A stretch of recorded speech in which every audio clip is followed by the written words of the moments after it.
You've been trapped in your own head for too long. The noise never stops. The guilt, the worry, the constant replay of what you should have said, what you should have done. It's eating you alive. You go to bed exhausted, not from living, but from thinking. And somehow, sleep feels louder than the day. Thoughts attacking from every direction, and no off switch in sight. But what if the real problem isn't the stress, the people, or the world around you? What if it's the voice inside, the one that never shuts up, the one pretending to be you? This isn't just another video to help you relax. This is the quiet you've been begging for. Not from outside, but from deep inside your chest. The kind of silence that Buddhists train their entire lives to find, the kind that frees you. Tonight, you're going to learn something the world never taught you. You're going to experience what it's like to empty your mind without fighting your thoughts. And by the time this is over, something inside you will feel different, lighter, quieter, real. Stay until the end, because this isn't about escaping. It's about finally returning to the part of you that's been waiting in silence all along. But before the mind can be emptied, it has to be seen. Not controlled, not judged, just seen. There's a moment, a breath, a flicker of silence that lives just before a thought is born. It's not loud. It doesn't demand your attention. In fact, most people never notice it. But tonight, that's where we're going. Not into the thought, but into what comes before it. Into the space that thought tries to cover up. Into the pure awareness that's been with you all along. There's a part of the mind that doesn't speak. It doesn't have opinions. It doesn't argue. And it never tries to prove anything. It just knows. Not in words, not in pictures, but in a raw, quiet presence that existed before you ever learned to think. That's what Buddhism calls the space before thought. And it's not something you create. It's something you notice. A return, not an invention. That space is alive. It's where your peace lives. Not the peace that comes from fixing everything around you. Not the kind that shows up when the bills are paid or when people finally understand you. It's the kind that was there even before you had a name.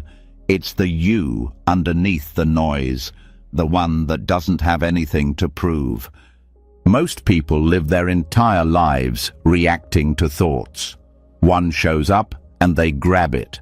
Another appears and they believe it. Then another pulls them somewhere they didn't mean to go. Like leaves being blown by wind, they chase every single one, thinking they're in control. But there's something tragic about that, because if every thought gets attention, then the silence never gets a chance to speak. The truth is, the more you try to shut thoughts down, the louder they get. And this is where so many go wrong. Emptiness isn't about killing thoughts. It's about remembering the stillness that was always there before they showed up. Like how the ocean doesn't fight the waves, it just lets them rise and fall without forgetting its water underneath. That's how awareness works. It doesn't get pulled into every idea. It doesn't panic when a memory shows up. It sees everything, but grabs nothing. That kind of awareness isn't flashy. It doesn't shout for your attention. It's not like a thought yelling, "Look at me." It's more like the quiet behind the words, the pause between breaths, the presence that's always watching, always aware, even when the mind is too busy to notice. And once you touch that, even for a second, everything changes. you realize you're not your thinking. You're not the sadness, the anxiety, or even the joy. You're the thing that sees it all and stays untouched. And here's the part that's hard to believe until it happens. The moment you become aware before the thought loses its grip. It doesn't disappear, but it loses its power to pull you around like a puppet. You become the witness, not the actor lost in the role. And that witness, that clear, open space, is what Buddhism has been pointing to for thousands of years. No technique is more powerful than noticing. That's it. Noticing the rise of a thought, the moment just before it takes form. That split-second gap that feels empty but is actually full of presence.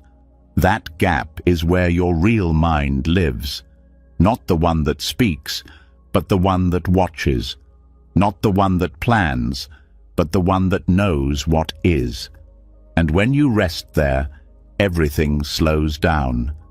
Life stops feeling like a race.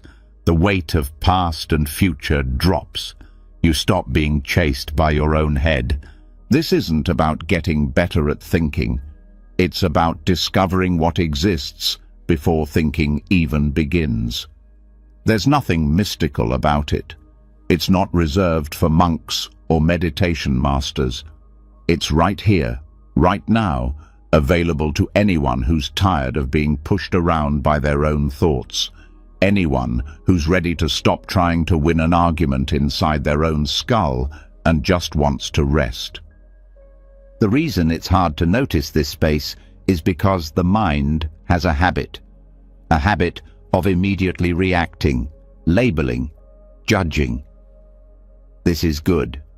That's bad. I like this. I hate that. And every label creates a wall. Every reaction adds another layer between you and the quiet that's always underneath. The practice isn't to stop the labels. It's to see the moment before the label forms. That's the doorway. You might think silence is boring, but that's only because you haven't really tasted it. Not the silence of nothingness, but the silence that sees, that listens without needing a reply, that watches without rushing to make sense of anything. It's the deepest part of you, the one that was awake before your thoughts woke up. And when you rest in that space, even for a moment, you realize how much energy you've been wasting trying to manage the chaos in your head. The mind is a storyteller. It weaves narratives all day long. Who you are, what others think, what might happen, what should have happened. But the space before the story begins, that's truth. That's the untouched ground where no opinion has been formed yet. No fear has taken shape. No craving has sunk its claws in. Just pure, open presence. And in that presence, there is nothing missing, nothing broken, nothing to fix. Thoughts will come. That's not the problem.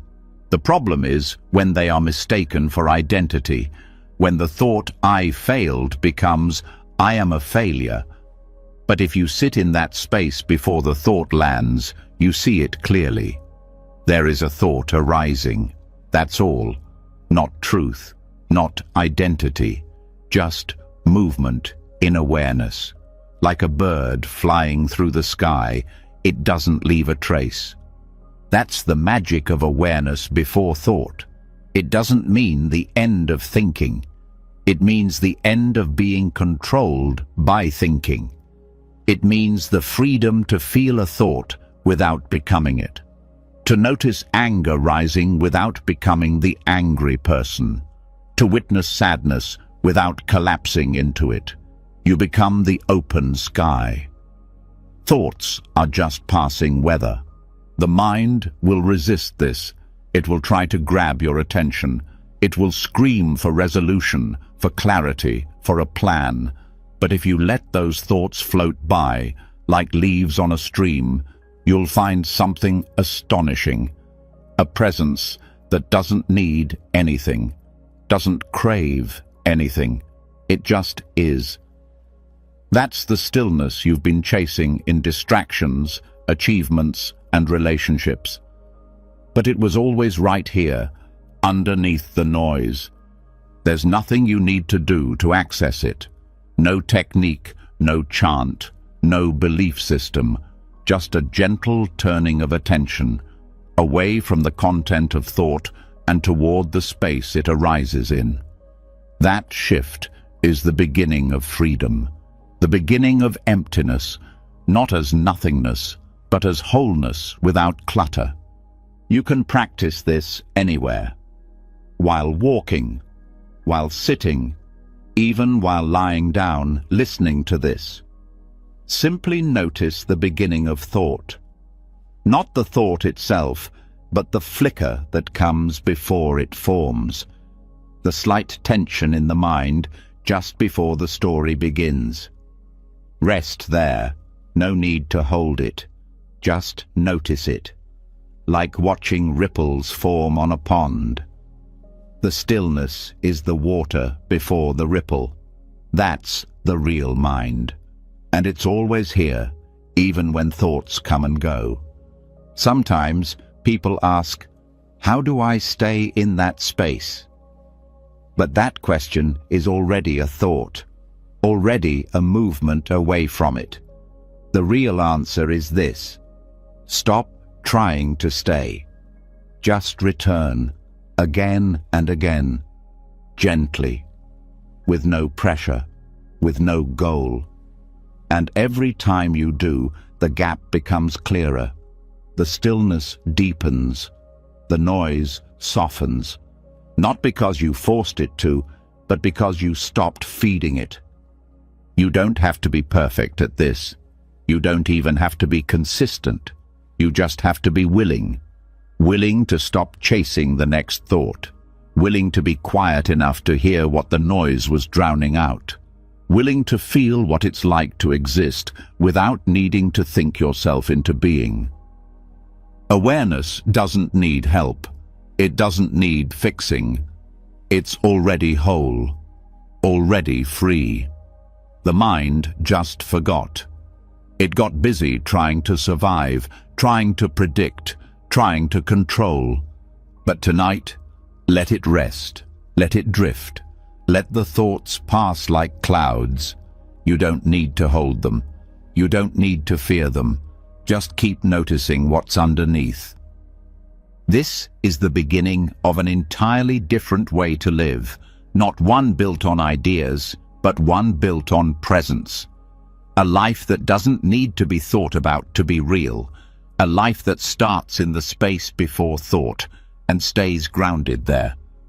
And now that the mind is quieter, the breath slower, and the noise starting to fade, we can go deeper. Because this was only the first step, the first layer peeled back. There are still illusions to uncover, stories to let go of, patterns to dissolve. And in the next lesson, we'll go even further into the illusion that thought and thinker are one, and how breaking that illusion can give you a kind of peace that nothing else ever could. And now that we've started to feel what lives before thought, before noise, before identity, it's time to confront one of the greatest tricks the mind has ever played. A trick so subtle, so constant, that most people never see it. They carry it like a shadow, speak from it, suffer through it, and build their entire lives on it. It's the belief that the thoughts inside your head are you, that the thinker is real, personal, and in control. But what if that voice in your head is just noise pretending to be a person? There's a moment that breaks people open, not in a loud, dramatic way, but in a soft collapse, like a wave giving up its fight. It's when they realize, I am not my thoughts. Not, I shouldn't identify with my thoughts. Not, I try to detach. but a deep, irreversible knowing that every idea, every judgment, every replayed conversation is just passing through, and none of it belongs to anyone. Thoughts happen. That's it. They rise like wind and fall like silence. But the thinker? That's the illusion. Look at it closely. A thought appears. I'm not good enough. What makes that statement feel personal? It's not the words. It's the reflex to believe there's someone behind them, a thinker who created them, a self that owns them. But hold that belief up to the light, and it falls apart. Did you choose that thought? Did you build it from scratch? Or did it simply appear uninvited, like a bird landing on a branch? Most people live their entire lives like this. A thought arises, they attach to it, and it becomes their truth. I'm anxious instead of anxiety is here. I'm a failure instead of there's a thought about failure. But here's the truth that Buddhism has been whispering for centuries. Thoughts arise in awareness, but they are not the awareness itself. Just like a cloud floats through the sky, thought passes through the mind. The sky doesn't become the cloud. It just holds it and lets it pass.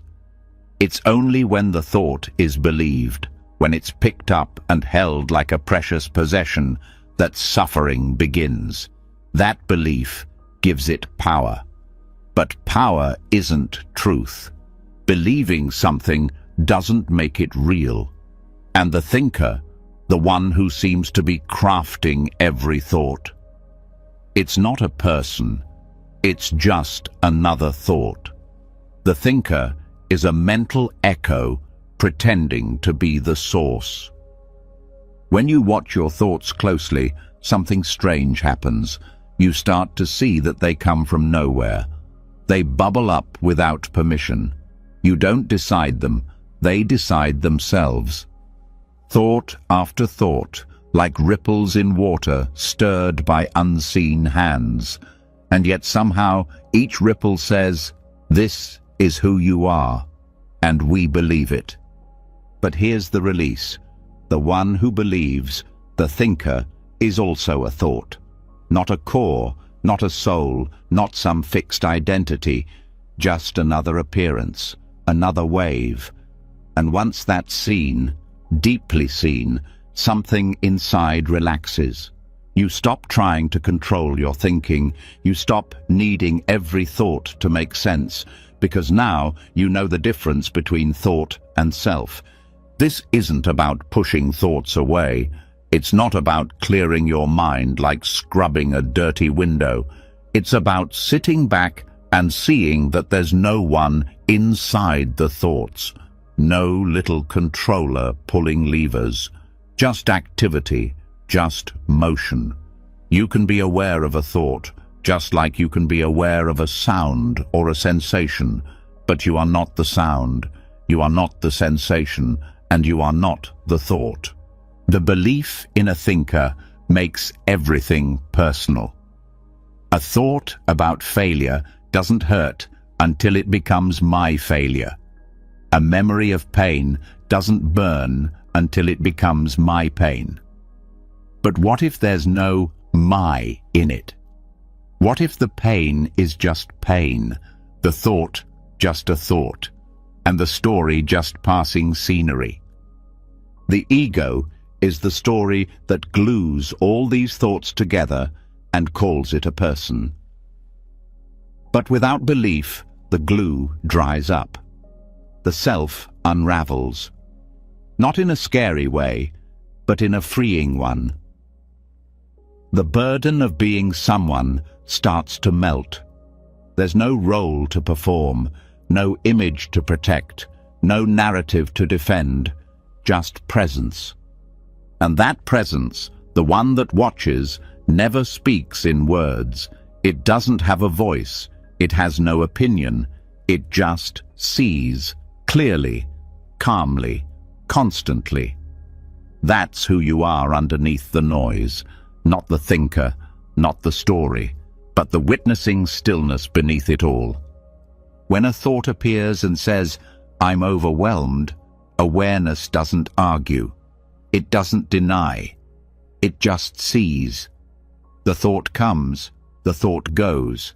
No need to grab it, no need to fight it. Just watching, just silence. That's what empties the mind. Not suppression, not control, but understanding. Meditation in Buddhism is not about achieving a blank mind. It's about watching the mind so closely, so honestly, that the illusion of a central thinker starts to dissolve. You don't become free. You realize you were free all along. Only the belief in the thinker kept you prisoner. People spend decades searching for peace while carrying the one thing that blocks it, the belief that they are the voice in their head. But that voice isn't even consistent. One moment it says you're great, the next it says you're worthless. One moment it wants success, the next it wants to give up. And yet we believe every word as if it came from some all-knowing source. But tonight, you get to step back. You get to watch without attaching. To hear the voice but not obey it. To feel the thought but not turn it into a life sentence. That's not denial, that's liberation. Liberation from the endless identity performance. Liberation from needing to fix every mental movement.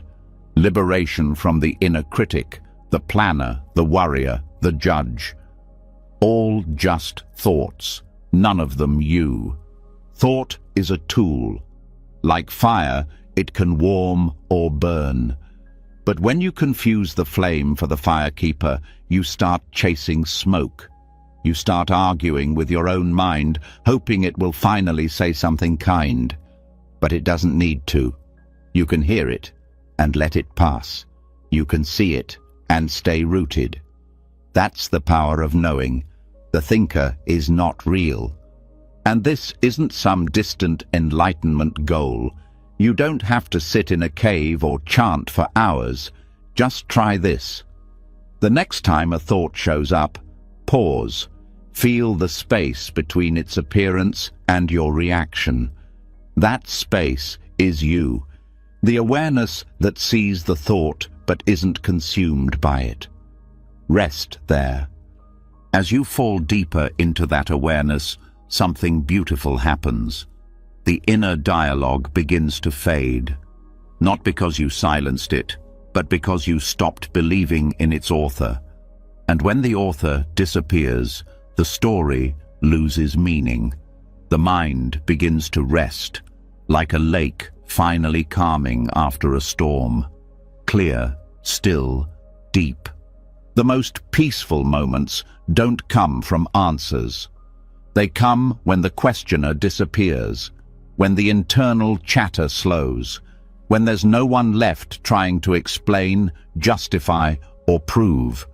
Just breath, just presence, just now. Thoughts will still come. That's not a failure. It's nature. But now, they don't define you. They don't possess you. They're like wind brushing your skin. Felt, but not feared, not followed, not made personal. The more you rest in this knowing, the quieter the mind becomes. Because what the mind really wants isn't attention, it's understanding. And now that you understand, it's just movement, just energy passing through. It stops needing to scream. This is what empties the mind. Not force, not control, but the clear seeing that thought is not the thinker, that the stream is not the swimmer, that awareness was never a thought to begin with. It just is, silent, unshaken, free. And now that the illusion of the thinker has started to fall apart, something strange begins to reveal itself. Even when thought loses its grip, another layer of noise remains. It's quieter, more subtle, but just as powerful. It's not screaming in full sentences. It's not forming strong opinions. It's doing something far more dangerous. It's labeling everything. The mind doesn't just think, it names. It sees a tree and immediately says, "Tree." It feels an emotion and instantly calls it anger or fear. It meets a stranger and throws a label like kind, weird, or not my type before the moment has even fully formed. This automatic naming happens so fast that most people live their entire lives never experiencing anything directly. Just the labels, just the mental shortcuts. And those shortcuts keep the world small, the self rigid, and the mind full. This is where a massive part of mental clutter hides. Not in dramatic thoughts, but in the constant background noise of interpretation. The brain turns every raw moment into a file. And in that filing process, the aliveness of the experience gets smothered. The more names something gets, the less we see what it actually is. Buddhism has always warned about this trap, because the moment you name something, you stop being curious about it. This is sadness. Done. That's a bird. Done. He's annoying. Done. But what if the sadness isn't just sadness? What if that bird isn't just a bird? What if annoying is actually covering up 100 other things you're feeling? The truth is, naming locks the moment into a concept. And concepts are recycled versions of reality, not reality itself. The danger of labeling isn't that it's wrong, it's that it becomes invisible. The mind starts believing it sees the truth, when all it sees are symbols. And this creates distance. Distance between you and the raw energy of the world. Between you and your emotions.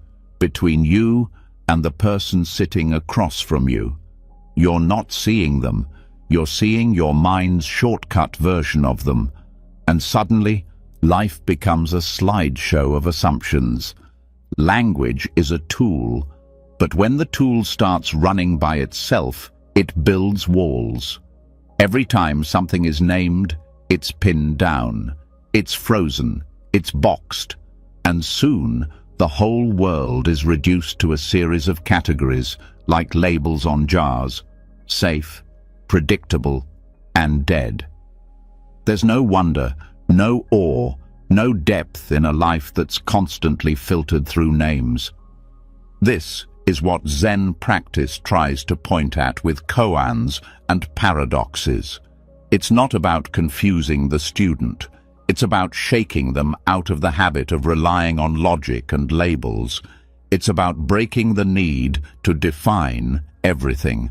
Because the moment something is defined, it stops moving. And truth is always moving, always changing, never something that can fit inside a word. Direct experience doesn't have a name. The taste of tea before you call it bitter. The sound of a bird before the word chirping enters your mind. The feeling of sadness before it becomes a bad mood. That's the real life. That's the unfiltered now. And that's the place where the mind begins to empty. This doesn't mean you should stop speaking or never use words. It means you start seeing language as a layer, not the thing itself. You start noticing when a label sneaks in and cuts you off from the richness of the moment. You stop mistaking the map for the territory, and slowly, the mental clutter starts to fall away. Most people think clutter is just too many things, but mental clutter is too many names. Too many frozen ideas about what life is, what people are, what you are, and each one adds to the noise. Each label becomes another layer you have to peel back just to feel alive again. Try this. Next time you see something, anything, don't name it. Just feel it. Just look. Just sense it without the need to call it anything, and watch what happens. Suddenly, colors become brighter, sounds become deeper, time slows down, because the mind isn't busy summarizing, it's not rushing to file the moment away, it's finally here, fully. The labeling mind is fast. It doesn't like silence, it doesn't like mystery, it wants answers, categories, identities. But the more you feed it, the more rigid life becomes. The more you practice dropping the label, the more flexible the mind becomes. And in that flexibility, peace grows. Because you're no longer trying to trap the world in words. Language isn't the enemy, but unconscious language is. When the brain becomes addicted to defining everything, you stop experiencing the beauty that lives in not knowing, and that not knowing is sacred, because it leaves space for awareness, space for stillness, space for real connection. Try not naming your emotions next time they rise. Instead of calling it sadness, just feel the raw texture, the sensation in the chest, the tightness in the eyes. No need to write a story about it. No need to explain or justify. Just be with it. Let the energy be what it is, without putting it in a mental cage. You'll be surprised how quickly it softens when it isn't being narrated. The same goes for people. If you stop labeling someone as this kind of person, you start seeing them fresh, every time. And that freshness brings compassion, because now you're not reacting to your old ideas about them. You're meeting what's actually in front of you, not the label, the life behind it.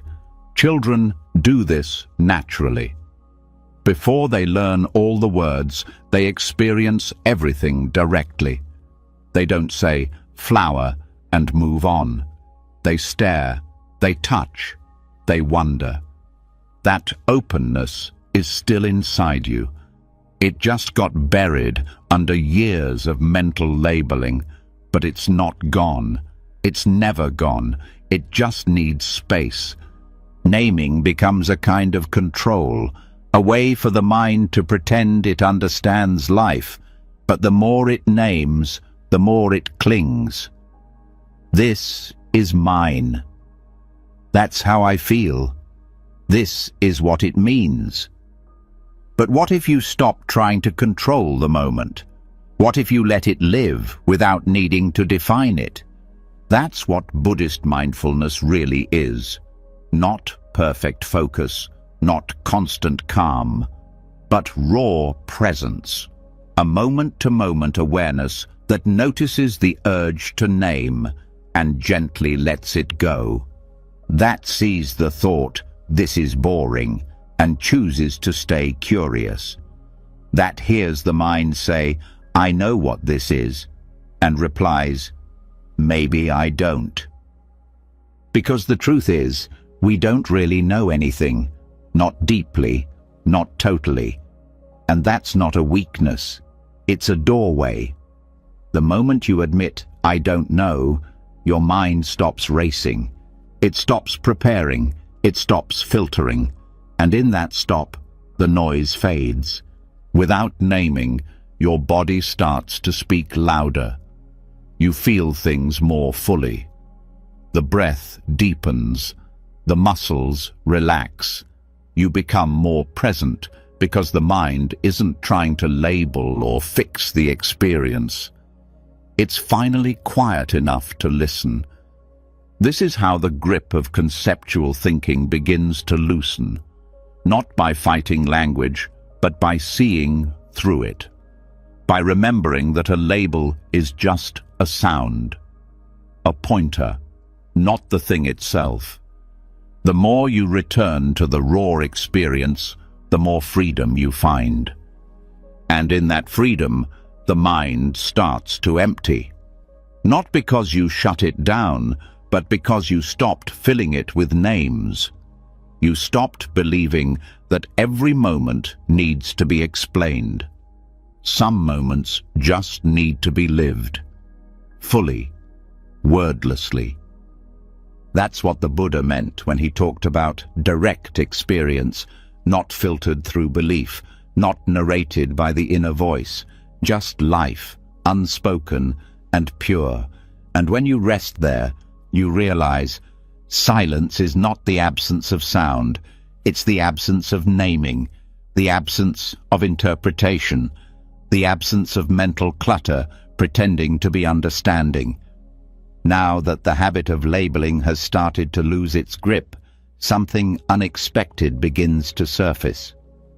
Beneath the words, beneath the thoughts, beneath even the silence of non-naming, there's still someone watching.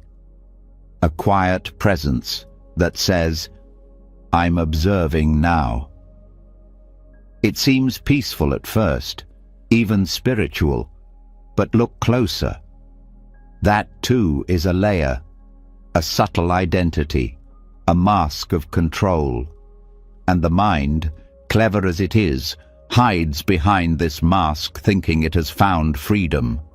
But what if the one who watches is just another role? What if holding on to the observer is the final trap? This is where the path gets subtle, even strange. Because mindfulness, if misunderstood, can become another cage. It starts with awareness, learning to see the thoughts without following them, to witness emotion without being pulled into it. And that shift is powerful. It breaks identification. It loosens suffering. But something quiet and dangerous can happen next. The ego adapts. It puts on a new costume. I am the witness, it says. I am the one who watches calmly. And without realizing it, you've built a new identity out of detachment. It's peaceful, but it's tight. There's effort in it, a constant holding of attention, a gentle pushing away of experience, a subtle judgment about what should or shouldn't be happening. Watching becomes a job, the watcher becomes the boss, and freedom slips quietly out the back door, because true emptiness doesn't need a witness. In fact, emptiness only fully opens when there's no one left watching at all. Letting go of the observer is terrifying at first, because it feels like surrendering your last bit of control, the last thread of self.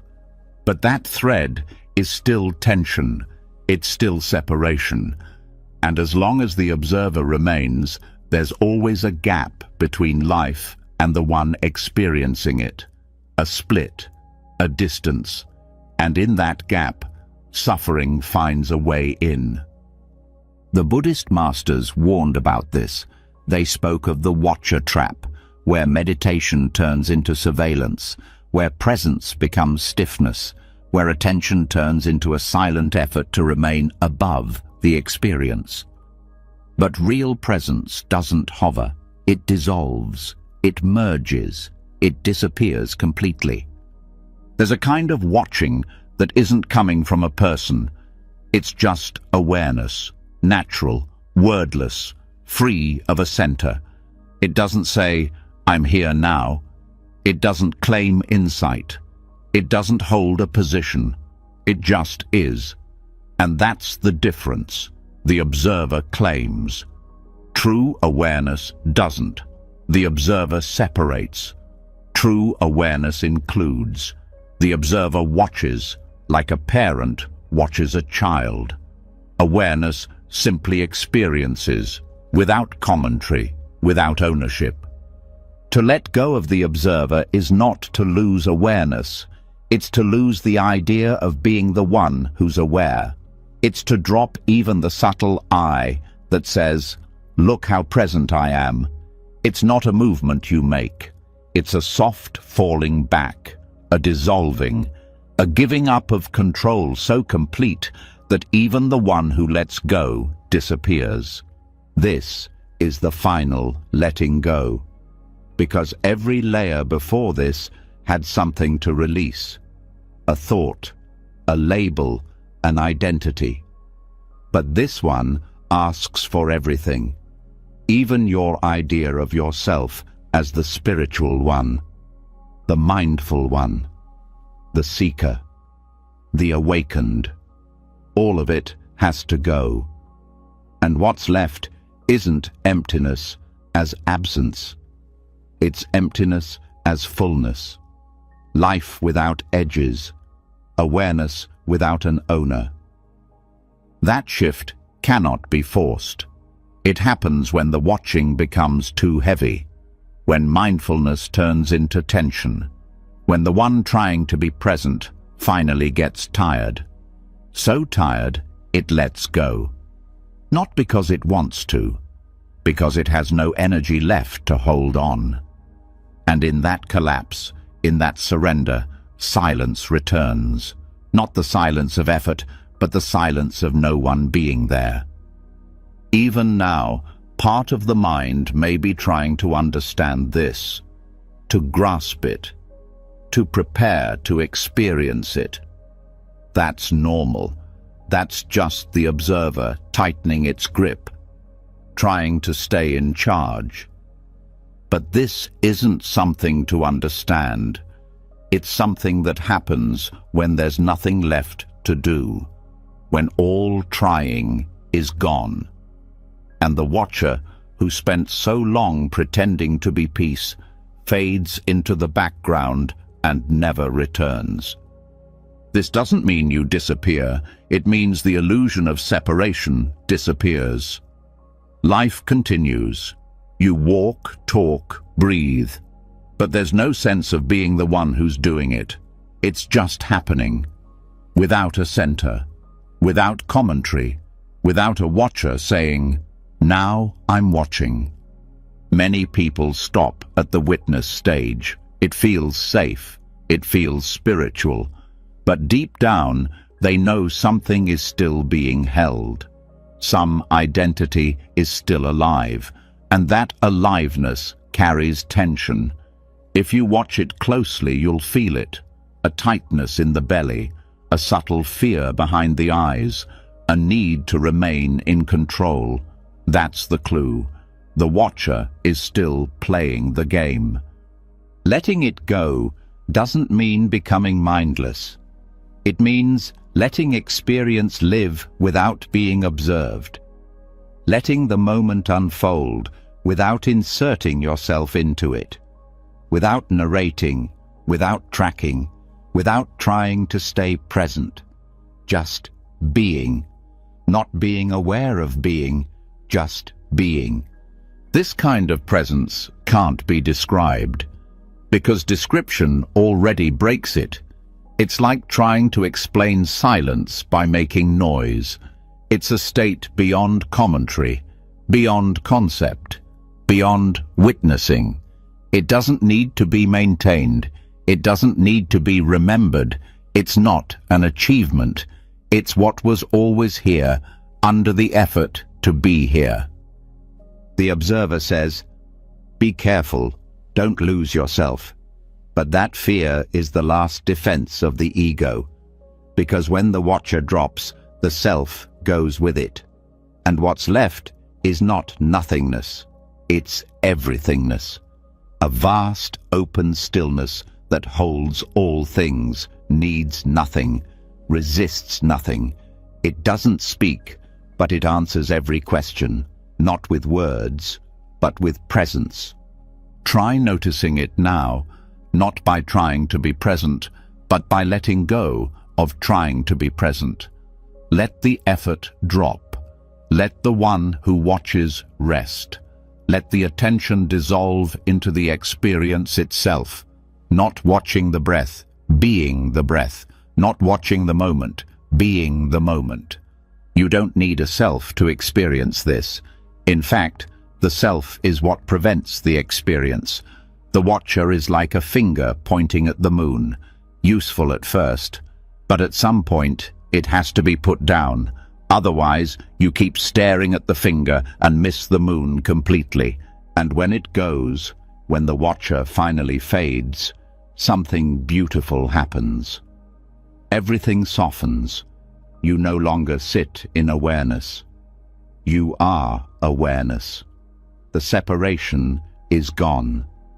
The distance is gone. Even the effort to be calm is gone. What remains is presence without tension, a stillness that doesn't need protecting, a peace that holds itself. Thoughts may still arise, but there's no one watching them, no one deciding what to do.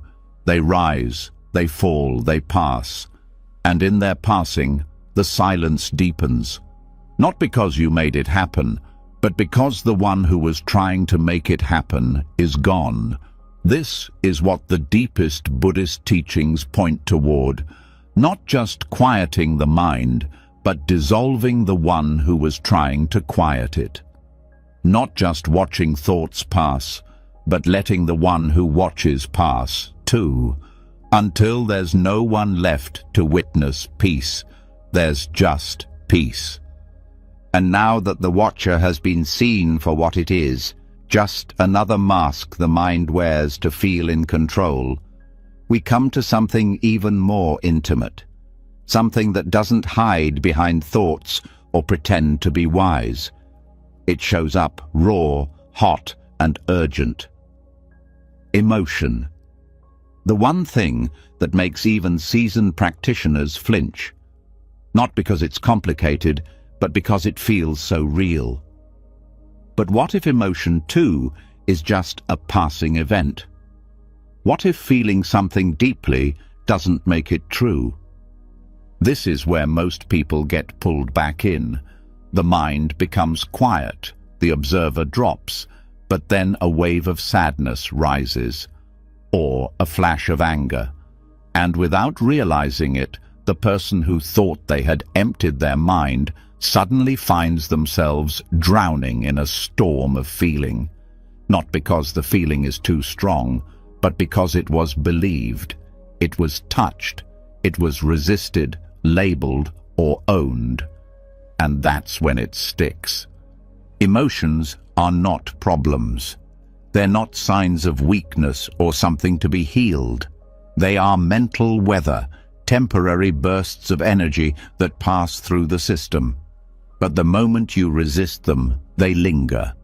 The moment you interpret them, they harden. And the moment you believe them, they become part of the story that keeps the self alive. The illusion is that emotion means something about who you are. I feel anxious, so I must be broken. I feel jealous, so I must be unspiritual. But none of that is true. Emotion isn't personal. It's not a verdict. It's just movement, just energy, like wind through a field. It doesn't belong to anyone. It doesn't have a message. It only asks to be felt and left alone. Buddhist teachings have always emphasized non-resistance as the key to freedom. But when it comes to emotion, non-resistance is often misunderstood. People think it means suppressing feelings, ignoring them, or pretending to be calm. But real non-resistance is deeper than that. It means allowing the emotion to be exactly what it is, without trying to fix, name, analyze, or even understand it. That kind of allowing is rare.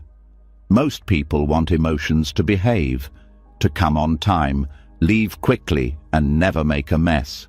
But emotion doesn't work like that. It arrives unannounced. It moves through the body. It shakes things loose.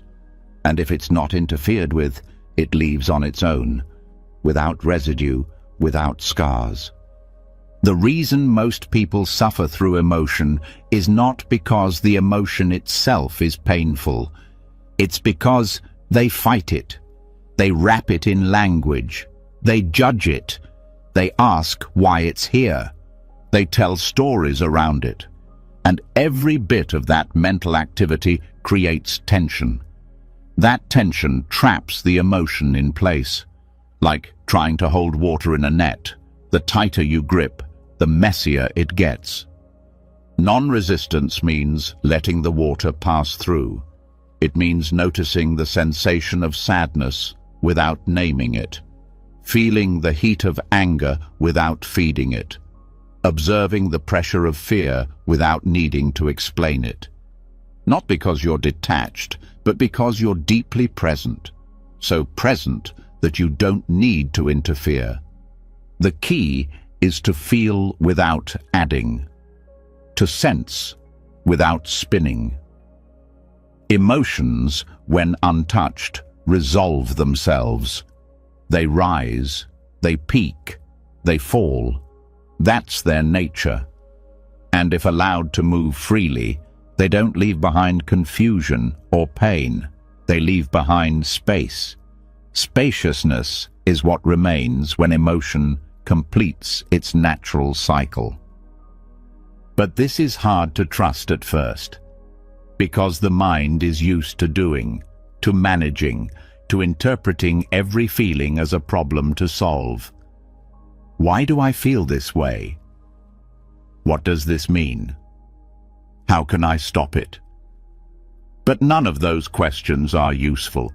They're just ways the mind tries to reassert control. And control, no matter how spiritual it pretends to be, is still resistance. The moment you stop interfering, something incredible begins. The emotion plays itself out like music, sometimes loud, sometimes soft, sometimes chaotic. But it ends, not because you stopped it, but because you let it live fully, without grasping or pushing. That's the natural intelligence of the body. It knows how to process emotion when the mind doesn't get in the way. This is why Buddhist monks don't fight emotion. They don't indulge it either. They let it rise and fall like any other experience. Not because they're numb, but because they know that emotion isn't the enemy. It's only a problem when it's believed, when it's turned into identity, when it becomes my anger, my trauma, my story. But none of those are real. They are just thoughts added to a passing wave of feeling. Letting go of emotion doesn't mean becoming cold. It means becoming transparent. So empty of resistance that the emotion passes through without finding anything to stick to. That kind of openness doesn't feel like detachment. It feels like peace, like softness, like warmth without weight. Try this the next time emotion rises. Don't name it. Don't even call it emotion. Just feel what's happening in the body, the tightness in the throat, the heaviness in the chest, the electricity in the limbs. Just feel, without comment, without story, without asking for it to change. And wait. Wait until it moves. Wait until it passes. Because it will pass. That's what all emotion does when it's left alone. The problem is never the emotion, it's the mind's reaction to it. The analysis, the suppression, the drama, the identity, all of that is noise. And once that noise drops, you realize the emotion itself was never dangerous. It was just intense, just brief, just another ripple on the surface of a vast, still lake.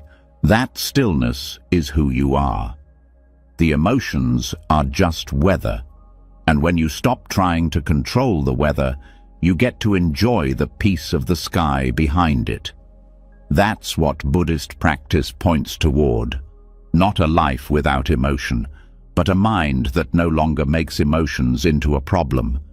You can't stop waves from rising, but you can stop surfing them. You can sit on the shore and let them crash and fade. And in that sitting, in that patience, in that openness, something begins to shift. The emotions lose their edge. Their urgency fades, not because they're gone, but because you're no longer feeding them with attention, resistance, or identity. This kind of practice brings a different kind of strength. Not the strength to hold things in, but the strength to let them move, to feel everything fully and yet not be shaken. That's not indifference. That's clarity. That's presence. That's the kind of peace that doesn't depend on mood or emotional weather. It's steady, grounded, alive. And in that peace, the mind finally finds rest. Because it's not being used to resist anymore, not being used to control, just being. And when the mind is just being, emotions become what they always were, passing energy, not problems, not truths, not who you are. Now that emotions have been felt without resistance and released without residue, a quiet clarity has begun to grow. But with that clarity comes something unexpected: insight. Realizations begin to form. Patterns become visible. The mind starts collecting lessons, pieces of truth, bits of transformation. And here, without noticing, another trap begins. Because even wisdom, if not handled carefully, turns into weight. And what was once light becomes baggage.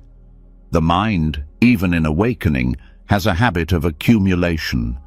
There's something deeply seductive about insight, especially spiritual insight. It feels powerful. It gives the illusion of progress. It whispers, "You're finally getting it." And maybe you are. But the danger isn't in the realization. It's in the grip, in the mind's quiet need to store what's been seen, to own it, to repeat it, to make it part of identity.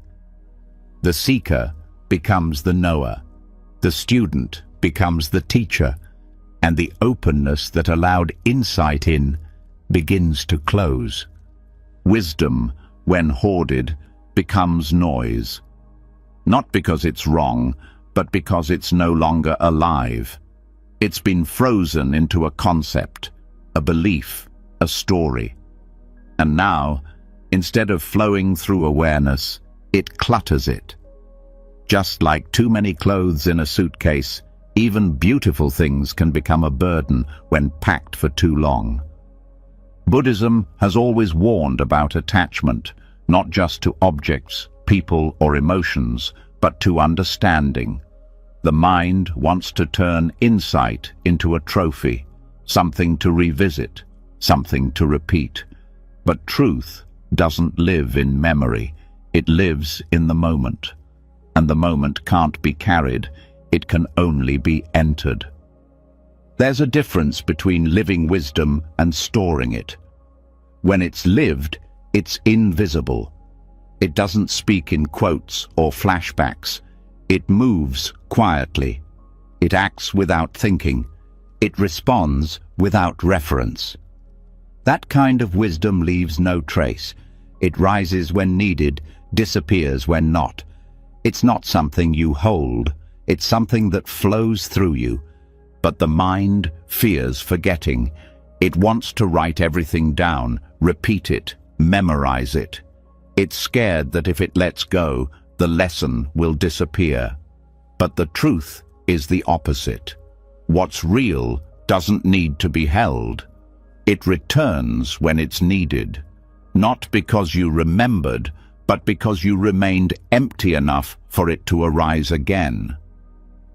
The more insight is carried, the more rigid the mind becomes. This is how it works. This is what I've realized. This is the truth. But all of that is past. Old words trying to describe a moment that's already gone.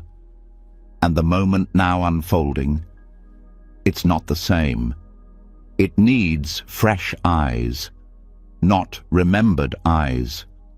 There's a beauty in forgetting, not the kind that loses lessons, but the kind that makes space for new seeing. A mind that doesn't rely on what it knew yesterday is free to meet today, without filters, without assumptions. That freshness is what allows wisdom to stay alive, not repeated, but reborn. Some of the greatest Zen teachings make no sense when clung to. They aren't instructions, they're interruptions, designed to break the pattern of grasping, to shock the mind out of its storage habit, to show that truth isn't a place you arrive, it's a door that opens when nothing is carried through it. Even spiritual knowledge can become a cage.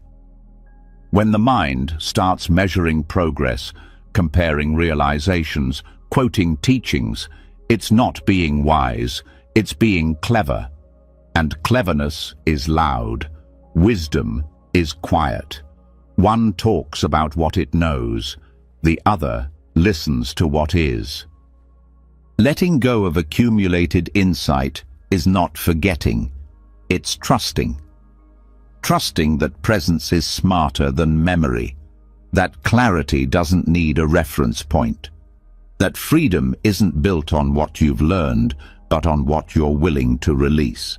The mind thinks, if I forget this, I'll go backward.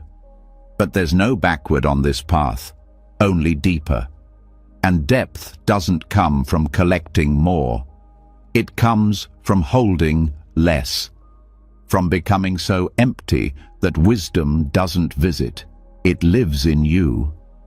Try watching how the mind wants to share insight, how it wants to explain, prove, teach.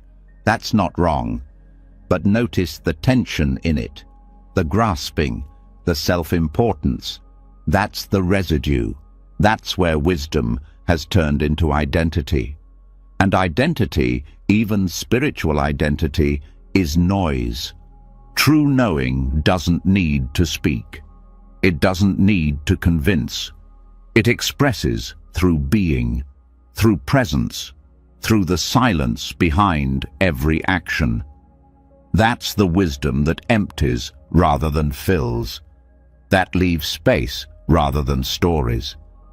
This doesn't mean you stop reading, learning, or reflecting. It means you stop clinging. You let insights pass like clouds, appreciated but not possessed. If they return, fine. If they don't, better. Because what stays without effort is real. What needs holding is already fading. Even the teachings in this moment, these very words, are not meant to be kept. They're here to point, not to be framed, to open something, not to be remembered. The moment they become another thing you know, they've already lost their light. The Buddhist concept of non-abiding wisdom is exactly this. Knowing that moves, knowing that doesn't rest in form, a kind of insight that doesn't harden. It whispers in the moment and disappears, like the bell after it rings. The echo is not the truth. The silence after is. This is why so many ancient teachers spoke in riddles, why they said things that contradicted each other, not to confuse, but to stop the mind from forming a new belief. They knew the danger of accumulation. They knew the mind would turn truth into doctrine, and doctrine into armor. But real freedom has no armor. It's soft, naked, empty. Try letting go of even your best realizations, the ones that changed you, the ones that made sense of your pain. Let them dissolve, not because they weren't true, but because truth doesn't need a frame. It just needs space. The mind will resist. It will say, "But I worked hard for these insights." That's fine. Let it grieve. Then let it rest. Because what's real can't be lost. And what can be lost was never meant to stay. A peaceful mind is not a mind full of answers. It's a mind that no longer needs them. A mind that walks into the moment without baggage, without concepts, without needing to understand everything before it's felt. That kind of mind doesn't just live Buddhism, it is Buddhism. Not because it knows the teachings, but because it reflects their spirit. A spirit of surrender, of emptiness, of being so free from needing to be right that truth flows effortlessly. Now that the grip on insight has loosened and the mind is no longer trying to hold wisdom like a possession, something beautiful begins to reveal itself. Action. Not the kind driven by thought or choice, not the kind planned by mental strategy, but a pure movement that rises from stillness itself. This is the next doorway. Action without the thinker, movement without mental noise, life unfolding through the body without interference from the mind. Zen calls this the still mind that moves, and it changes everything. There is a peace deeper than silence. It's the peace that remains untouched even when you're walking, cooking, cleaning, or speaking. Not because the world has gone quiet, but because the noise inside you has stopped claiming ownership of everything you do. Monks train for years not to learn this, but to unlearn everything that gets in its way. The belief that you must think to act, that you must plan to move, that you must know what comes next before taking the step. But the body already knows. Life already flows. You don't think your way into blinking. You don't calculate how to raise your hand. These things just happen. And that's the key. The more thinking pulls away, the more doing becomes effortless, not mindless, but unburdened. The Zen tradition doesn't aim to suppress thought, nor does it glorify inactivity. It teaches how to be so fully present that thinking is no longer the engine. Instead, attention becomes direct. Action becomes clean. There's no mental commentary standing between you and what you're doing. When sweeping the floor, the only reality is the sweep. When walking, there is only step. No need to say, "I'm walking now," just walking. This doesn't dull life, it sharpens it. When thought fades, senses heighten. You begin to feel the texture of everything, the coolness of water on your hands, the rhythm of your breath during movement, the precise sound of each footstep. This isn't mindfulness as a technique, it's life without interruption. It's what happens when the mental commentator finally goes quiet. Most people believe thinking is what makes action possible. That without thought, decisions can't happen. But that's just another belief. Every day, hundreds of movements arise before thought touches them. You turn your head toward a sound. You scratch an itch.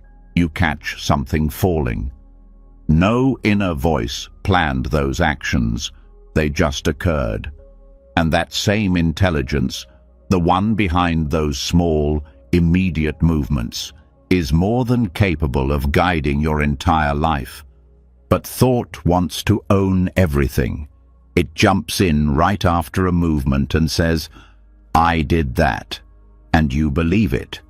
But the truth is, the doing was already done before the thought claimed it.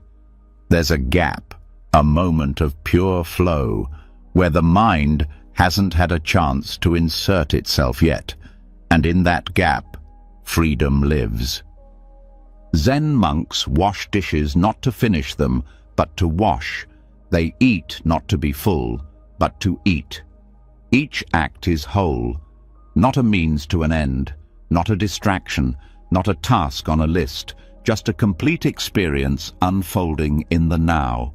That's the power of a still mind that moves. It's not passive, it's deeply engaged, but without noise.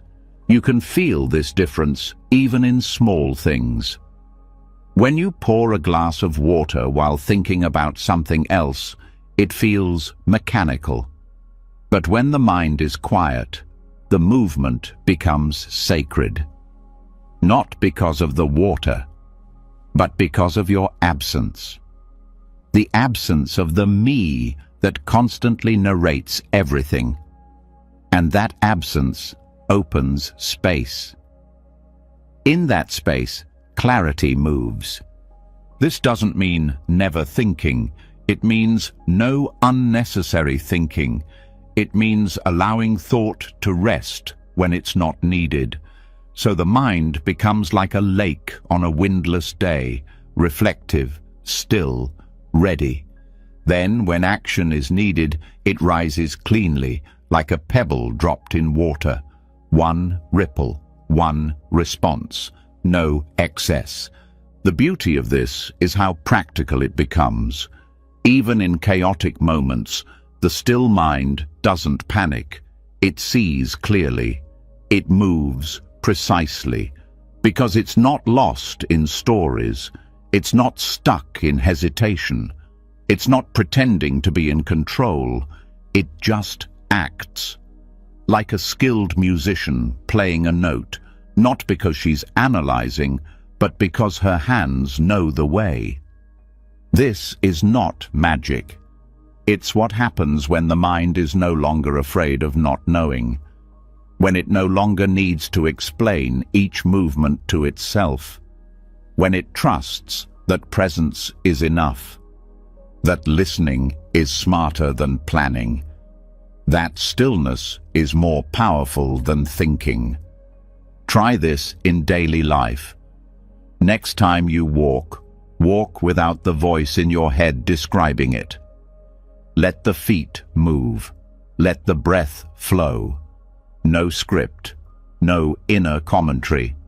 Just step. Then notice. Are you still okay? Did the world fall apart because you stopped narrating it? Or did it become more alive? This is where Zen goes deeper than just meditation. It brings stillness into motion, not by slowing down, but by removing the one who's always rushing inside your head. That silent rush, the constant push to finish, to be elsewhere, to do it better, is the true noise. And when that's gone, even the most ordinary movement becomes complete. There is no special training required, no exotic posture, only attention without agenda.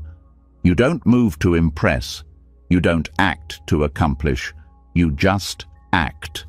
Because life is acting through you, and when that's seen, everything becomes lighter. Tasks lose their heaviness, chores lose their dullness. Each moment becomes fresh because no leftover thought is carried into it. In this way, the still mind becomes the most effective mind, not because it's always calm, but because it's always clear, not weighed down by yesterday, not guessing about tomorrow, just responding, naturally, effortlessly. This is why Zen emphasizes things like tea ceremonies, martial arts, and calligraphy. Not for the skill, but for the presence. The art is not in the product, it's in the doing. The act itself becomes meditation, and that meditation doesn't require silence around you, only within. When you act from silence, there is no second guessing, no doubt, no overthinking. Because you're not deciding what to do, you're allowing it to happen. That kind of trust takes time, but it starts with simple things. Washing your hands, folding clothes, preparing food. All can become sacred when the doer is absent and the action is whole. And when mistakes happen, which they will, there's no judgment. Because no ego was trying to prove anything. The movement was pure. The mind stayed open. Even errors become part of the flow. Not setbacks, just new ripples in the moment. The real gift of the still mind that moves is that it never burns out. Because it's not working from strain. It's not forcing outcomes. It's not controlling life. It's dancing with it. And in that dance, you don't need to know the steps. You just need to listen and move when it's time. Now that movement has begun to arise from silence rather than thought, and action no longer demands the mind's commentary, something deeper begins to reveal itself. Something more persistent than thoughts, more subtle than emotion, and more convincing than any insight. It's the voice underneath all voices, the one that says, I, the self, not the body, not awareness, not presence. The self as a story, a mental figure at the center of every thought, every plan, every fear, every hope. And as long as this figure is believed in, the mind stays crowded. Even in quiet, it lingers. Even in peace, it whispers. What about me? This is the root of noise, the most disguised form of clutter, the idea of I behind every thought. I should improve. I feel bad. I'm getting it. I'm failing again. All different thoughts, but always the same author, always the same invisible assumption that someone is there, thinking them, owning them, directing the show. But that's the illusion, not just the content of the thought, but the thinker itself. The ego is not a monster. It's not an enemy. It's a habit of building everything around a center. That center becomes the reference point for all of life. Experiences are divided into good for me, bad for me, better than me, worse than me. Even silence gets filtered through this self. I feel calm. I feel still. But what if the calm wasn't yours? What if the stillness didn't need an owner? The self is just the mind folding in on itself. It creates a character called me, and then writes a full-time script for that character. The script changes. Sometimes it's confident, sometimes insecure, sometimes spiritual, sometimes broken. But the center remains fixed. I. And it's exhausting, because the story never ends. Even joy gets dragged into it. I am happy now. I hope it lasts. I must protect it. The truth is, there's no need for a center. Life doesn't need a narrator. Thoughts don't need a name tag. Emotions don't need a spokesperson. When the sense of self fades, everything else becomes lighter. Not because life changes, but because the burden of constantly interpreting everything as mine disappears. Forgetting the self doesn't mean forgetting your name or history. It means releasing the need to constantly refer back to a personal identity. It means letting go of the idea that everything must revolve around a point called me. Without that point, thoughts still come, emotions still rise, actions still happen, but they move through space, not through a person. They're not owned, they're not defended, they're just seen, felt, done. This is why ancient teachings pointed to selflessness not as morality, but as freedom. Because as long as there's a self, there's tension. There's fear of loss, fear of failure, fear of not being seen. Not because those things are real, but because the I makes them real. The self needs a future to protect and a past to defend. Without those, it loses its grip. Buddhism doesn't say the self is bad. It says the self is empty. Empty of fixed shape, of permanence, of true substance. But the mind doesn't like emptiness. It fills it with stories. It keeps gluing I onto every experience. I'm getting better. I've fallen back. I need more time. But all of those are just thoughts, not truths, not evidence of a solid self. The most peaceful moments in life happen when you forget yourself, not as an act, but as a side effect. When watching a sunset, laughing with someone, helping a stranger, creating something. In those moments, the I disappears. There's no commentary, no self-awareness, just experience, just life. And afterwards, thought returns and says, I really enjoyed that. But the truth is, you weren't there. Not the self you think you are. Just awareness, just presence. This forgetting is not dissociation. It's not a lack of presence. It's the deepest form of presence. Because the I is the final layer of distraction, the most convincing illusion. When it drops away, the mind becomes vast, the heart becomes soft, experience becomes vivid, and none of it belongs to anyone. The reason the self keeps appearing is because thought needs a subject.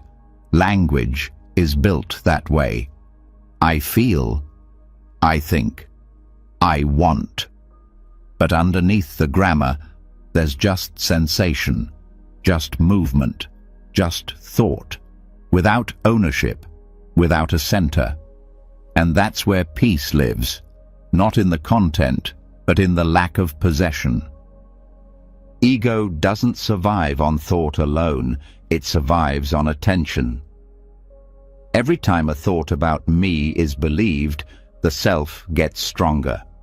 Every time it's questioned, or better yet, not picked up at all, it fades. Not with a bang, with a gentle melting, like fog when the sun rises. Try catching it, noticing when the self appears, not just in obvious ways, but in subtle ones. I'm not doing this right. I understand now. I've lost my peace. Each sentence seems harmless, but each one reinforces a center that doesn't actually exist. The mind keeps circling a ghost, and the more it circles, the more real the ghost feels. But the body knows how to forget. When you're deeply engaged, the self vanishes. Flow states happen not because the self is present, but because it steps aside. There's no room for performance, for image, for inner commentary. Just direct experience, clean, pure, selfless. And the beauty is, this forgetting doesn't require effort. It requires surrender. Letting go of the need to be someone. Letting life move through you without claiming it. Letting thoughts pass without asking what they mean about you. Letting silence speak without translating it into achievement. Many people fear this. If I forget myself, I'll become passive. I'll lose my drive. But the opposite happens. Without self-consciousness, there's more clarity. Without the noise of, how am I doing? There's more creativity. Without protecting an identity, there's more love. The self limits everything it touches, not out of malice, but out of fear. The deepest teachings say, don't kill the ego, just stop feeding it. Let it be. Let it come and go like a shadow. Don't follow it. Don't argue with it. Don't identify with it. Just notice how often it inserts I into the center.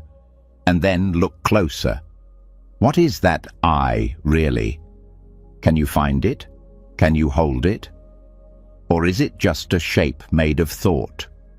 When the search ends, when the center is seen through, the whole structure begins to collapse. Not in a dramatic way, in a quiet release, like unclenching a fist you didn't know you were holding. And what's left isn't emptiness in the scary sense. It's emptiness as spaciousness, as peace without a protector, life without a mask. There's no need to say, I am awareness. That's still too much. Just awareness is enough. Not personalized, not possessed, just present, just open. The I adds nothing. It only blocks the light that's already shining. Forgetting the self isn't something to practice. It's something that happens when you stop practicing being someone. It's not a technique. It's a falling away, a soft return to what you were before you learned to narrate your existence. And that return feels like coming home. Now that the self has begun to fade and the center of I is no longer the loudest voice in the mind, something rare becomes possible. A state where action, attention, and silence become one. This is where form becomes a gateway, not a distraction, not as a technique or a performance, but as a surrender to pure presence. When the hands move without ownership, when beauty flows without the artist. This is the world of no mind. And in Zen, it's expressed not just in stillness, but in brush strokes, in tea, in motion. Here, even art becomes a path to emptiness. There's something unique about the way Zen treats form. It doesn't ask for perfection, it asks for absence. When a monk picks up the brush to begin calligraphy, the goal is not a flawless character. It's a mind so still that the ink flows without resistance. The paper doesn't receive decoration, it receives presence. If the mind interferes, the stroke reveals hesitation. If the ego shows up, the line loses its power. But when no one is there, when thinking vanishes, the mark becomes alive. No mind isn't about removing intelligence, it's about removing interference. The kind of interference that questions, judges, hesitates, or tries to control. When those layers are gone, the body moves on its own. The hand becomes part of the breath. The action doesn't come from planning, it arises directly from awareness. The brush doesn't express the artist, it expresses the moment. This kind of expression can't be taught through instruction, it has to be felt. It requires deep stillness, not as a precondition, but as the ground. A silence so full it moves, a presence so light it becomes touch, and in that merging, form becomes freedom. It's easy to miss the depth of these practices. Tea ceremony might look like hospitality, martial arts might look like combat, calligraphy might look like decoration. But in Zen, these are not hobbies. They are vehicles. Each one is a doorway that leads the practitioner out of the mind and into reality, directly, immediately, completely. The tea ceremony is a ritual of nothingness. Every motion, pouring water, lifting the bowl, presenting the cup, is done with full awareness, not to impress, not to please, just to be. The point is not the tea. The point is that in that moment, no thought leads the hand, no opinion shapes the gesture. There is no one making tea, just tea being made. And the strange thing is, when no one is making tea, the tea tastes better. Not because it's different, but because it carries no interference. The guest drinks stillness. They receive the presence that went into every motion, and that presence transmits peace, not through words, through form. The same happens in martial arts. The training is not to become strong, but to become empty, to let go of resistance so completely that the body moves before the mind has time to think, not as instinct, but as unfiltered response. The master doesn't fight with calculation. They move because movement happens. The opponent doesn't face a person. They face the absence of hesitation, and that absence is unstoppable. This is what Zen points to again and again. Not a mind that thinks about doing, but a mind that lets doing happen. No mind is not passive. It's active without strain. It's alert without commentary. And when it meets form, the form becomes alive. Calligraphy is perhaps the most naked version of this. One stroke, one chance, no revisions. If the mind interferes, the brush reveals it. If the self appears, the ink stiffens. But when the hand is moved by silence, the line becomes pure energy. It doesn't just look beautiful, it feels true, not as an idea, but as presence. This kind of art doesn't come from talent. It comes from absence, from being so still that the hand doesn't hesitate, so open that the body becomes a channel, so unself-conscious that the work no longer belongs to anyone. And that's what makes it powerful, not its perfection, but its emptiness. The modern world treats creativity as identity, as something that expresses the self. But in Zen, real art begins when the self disappears. When the work doesn't reflect who you are, it reflects what is. Not emotion, not intention, just the movement of stillness, the shape of silence. This approach changes everything. It turns every act into art. Not because of the result, but because of the presence inside it. Washing a bowl becomes a painting. Setting down a cup becomes a sculpture. There's no need for galleries, no need for audiences. The moment itself is complete, because it was lived fully, without interruption, without someone trying to be special. No mind doesn't mean not caring. It means not controlling. It means letting go of the idea that you are doing anything at all. And in that surrender, the most beautiful movements appear, not because they were designed, but because they were allowed. This is why Zen masters often speak in paradoxes. They say things like, the brush paints itself, or the hand moves, but no one moves it. To the mind, this sounds strange, but to the body, it makes sense, because the body knows how to move when thought doesn't block it. It knows how to act when there's no story being told. Try this. Pick up a pen. Don't plan. Don't think. Don't try to draw something nice. Just move. Let the hand guide itself. Notice how quickly thought wants to correct, to adjust, to criticize. Let it pass. Keep moving. Stay in sensation, not analysis. Stay in rhythm, not reason. Let the form arise from the silence, and when it ends, let it go. That's the practice. Not to improve the product, but to remove the self. To act without watching yourself act. To create without claiming the creation.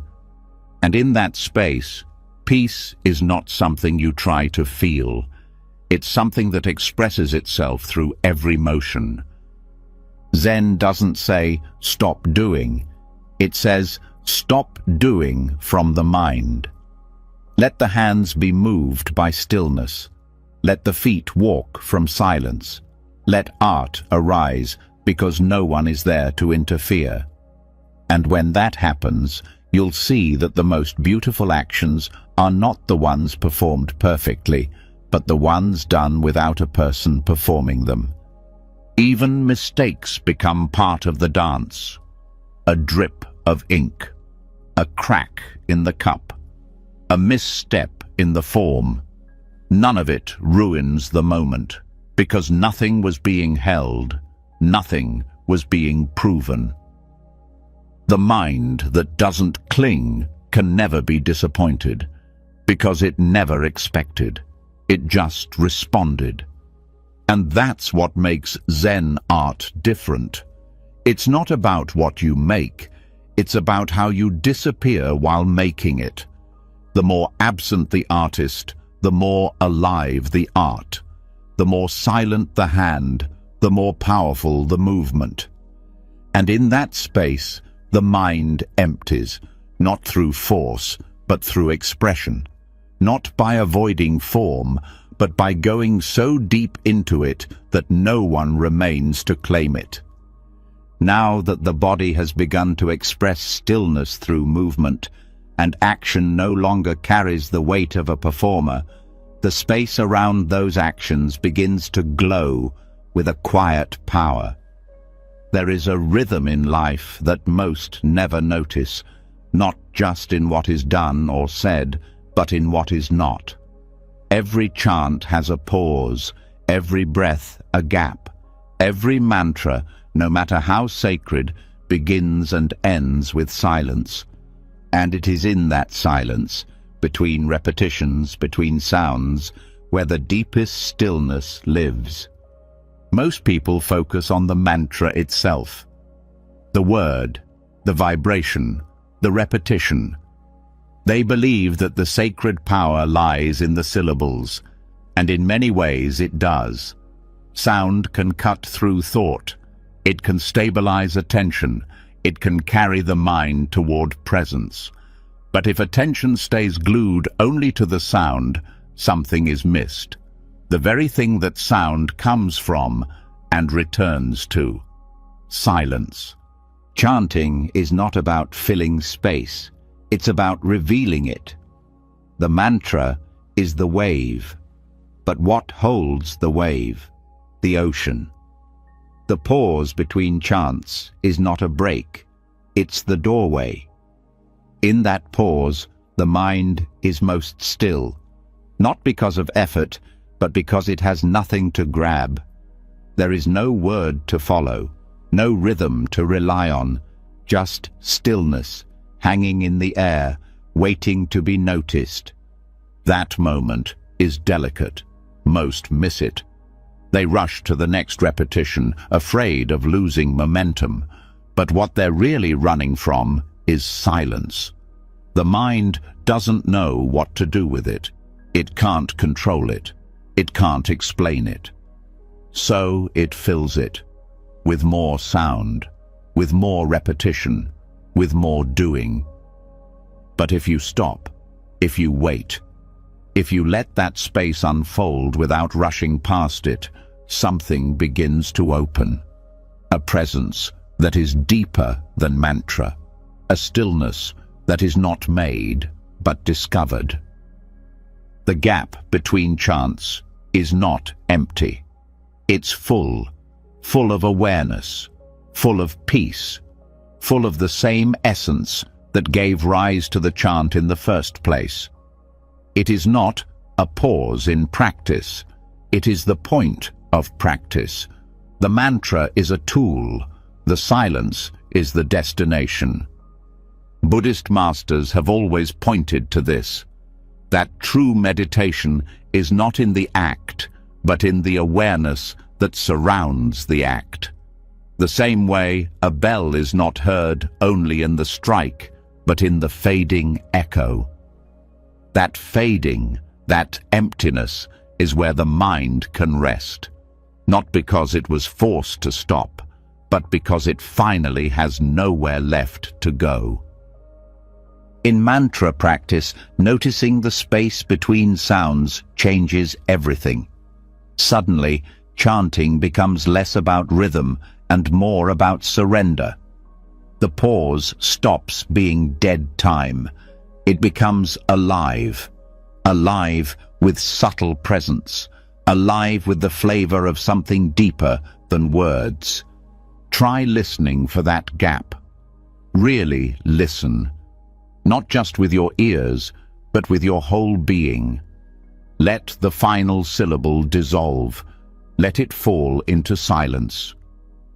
And then stay there. Don't rush the next sound. Don't try to maintain the rhythm. Let the silence guide you. Let it tell you when to begin again. What you'll find in that space is not boredom, not nothingness, but clarity. A kind of soft alertness that doesn't speak, that doesn't move, but it knows, it watches, it holds everything. That is the silence between the chants, not a void, not an absence, but the deepest kind of presence. This silence is not waiting for the next mantra. It's not transitional, it's complete. If you stopped there, if you never said another word, you would still be practicing. Because now the practice is no longer in repetition. It's in awareness. Noticing without grasping. Resting without seeking. The reason the mind skips over this space is because it's not impressive. There's no sound to measure, no phrase to remember, nothing to do. But that's exactly why it's powerful. It cannot be used by the ego. It offers no identity, just stillness. And for a mind addicted to activity, that's terrifying. But for a heart ready to rest, it's everything. Even outside of formal chanting, this principle applies. In conversation, between words, there is space. In walking, between steps, there is rhythm. In breathing, between exhale and inhale, there is a natural still point. And in all of these places, silence lives. Not the kind of silence that is forced, but the kind that simply exists when nothing is added. This is not about avoiding sound. It's about noticing the space that makes sound possible. Without silence, there would be no room for mantra, no contrast, no beginning or end. Silence is not the opposite of chanting. It's the womb it's born from. And when you become aware of that, the mantra stops being the focus. The space becomes the teacher. Chanting from this awareness becomes lighter. You're no longer trying to reach a state. You're resting in the one that's already here. The words rise like waves and fall back into stillness. And that stillness becomes more familiar, more trusted. No longer something you chase, but something you remember. The mind doesn't like this shift. It wants the active role. It wants to feel like it's doing something. But the deepest peace arises not when the mind succeeds, but when it steps aside. When it allows the silence between the chants to speak louder than the chant itself. Let yourself pause longer between repetitions. Don't count the seconds. Don't worry about losing the thread. Just stay with the echo. Stay with the stillness. And notice what happens to the body. The breath softens. The chest opens. The forehead smooths. The nervous system begins to remember its original rhythm. One that doesn't rush. One that doesn't panic. This space is healing. Not because it adds anything, but because it takes nothing away. It holds everything as it is. No fixing, no chasing, just presence. And in that holding, tension unwinds, thought slows, identity loosens. You're not trying to reach emptiness, you're being held by it. This is where mantra becomes more than sound. It becomes a bridge, a wave that leads to the shore of stillness. But the wave is not the end. The end is when you step off the boat, when you stop chanting and simply are. Not as a technique, not as a goal, but as natural rest. Many people chant for hours and never enter this space, not because they can't, but because they never stop doing. But the space is always there. It doesn't need hours. It needs attention, willingness to pause, willingness to listen to what has no voice. The gap between chants is a kind of death, a temporary end of sound, a moment without identity. And if you stay with it, if you don't rush the next breath or the next word, you'll begin to feel something deeper than calm. You'll feel yourself disappear. Not in a scary way, in a peaceful one. The one who was chanting is gone. The one who wanted results is gone. What remains is simple, silent, awake. This is why mantra is not just about repetition, it's about rhythm. And in every rhythm, there is rest. If you never pause, it's not music, it's noise. The beauty of mantra is not in its volume, but in its balance, between sound and silence, between doing and being, between self and stillness. Now that you've begun to feel the richness of these gaps, you're not just practicing mantra, you're practicing letting go, of control, of progress, of the need to fill every space. And that letting go will carry into every part of your life. You'll begin to notice pauses where you used to push. You'll hear quiet where you used to hear nothing. Now that the space between sounds has been touched and silence is no longer something to fill, but something to enter, the mind begins to reveal its last defense, movement without reason. Not words, not planning, not even craving, just stirring, like water that never clears because it keeps being shaken. And the more we try to settle it, the worse it gets. Thoughts become cloudy, emotions turn thick, clarity vanishes. But the problem isn't the content, it's the constant movement. What if peace doesn't come from solving what's inside the water, but from not touching it at all? The ancient metaphor is simple: a bowl of water filled with mud. If left alone, the dirt settles, the water clears.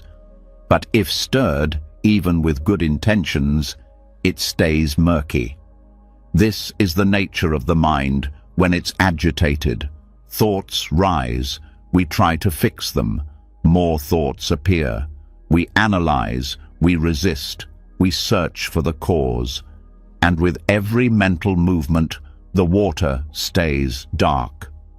Not because clarity is far, but because stillness hasn't been allowed to do its job. Stillness is not a tool, it's a condition. Like gravity, it doesn't need belief or effort. It works on its own. But the mind doesn't trust that. It's been trained to do something, always. Even when suffering, it wants to help. So it tightens, it thinks harder, it seeks answers. But what if the most healing thing the mind can do is nothing? Doing nothing is not passivity. It's allowing. It's the absence of manipulation, the gentle refusal to interfere. When the mind is stormy, the instinct is to react, to fix the feeling, to distract from it, to explain it. But each reaction becomes a new ripple. Each analysis is another hand stirring the bowl. The real freedom begins when the stirring stops. This isn't a mental technique. It's a shift in posture. Instead of meeting thought with thought, meet it with space. When emotion rises, don't chase the story. Don't search for meaning. Feel the weight of it, but let it be. Stay with the energy, but don't label it. Just sit, just rest. Let the dust settle. The mind may scream, but this is dangerous. I'll drown in this feeling. I'll stay stuck forever. That's the fear of stillness. But stillness has never drowned anyone. It's not the water that overwhelms, it's the thrashing. When the fight ends, the body floats. When the fixing stops, the peace appears, not as something added, but as something uncovered. Thoughts are natural. They come like wind. They pass like clouds. But what makes them heavy is the belief that they need your attention, the assumption that every thought requires a response, that every emotion needs a solution. But that's just conditioning. Truth doesn't need to be managed. It reveals itself when space is given. This is why meditation is often misunderstood. People think the goal is to stop thought, to push away distraction. But the true practice is to stop interfering, to let the river run without trying to build a dam, to sit by the stream, not jump in and rearrange the current. Try this. Next time your mind is cloudy, don't search for clarity. Don't reach for answers. Sit down, close your eyes, feel the restlessness, and don't move, not physically, not mentally. Don't argue with what's happening, don't analyze it. Just be with it, like sitting beside a friend in silence. Let the thoughts swirl, let the feelings churn, but you stay still. At first, the mind will resist. It will beg for distraction. It will claim urgency. But if you don't follow, if you stay still, something begins to shift. The turbulence loses its power, not because you solved it, but because you stopped feeding it. And slowly, like sediment sinking to the bottom, the mind begins to clear. This is not a one-time event. It's a way of being, a way of relating to thought, not as something to conquer, but as something that passes. Turbulence is not a flaw. It's just what happens when stillness hasn't had a chance to work. The healing is built in, but it only happens when you stop interfering. Even in daily life, this applies. When someone says something upsetting, the reaction rises fast. A story forms. A defense builds. But if you pause, if you let the response pass without grabbing it, clarity returns. Not because you figured it out, but because you didn't add to the ripple. Clarity is not something created. It's revealed. The more space you give, the more the natural intelligence of stillness shows itself. And it's deeper than logic. It doesn't come in words. It comes in peace. Not peace as an idea, but peace as the absence of disturbance. This is what the Buddha pointed to, not a mind that controls itself, but a mind that no longer interferes with its own movement.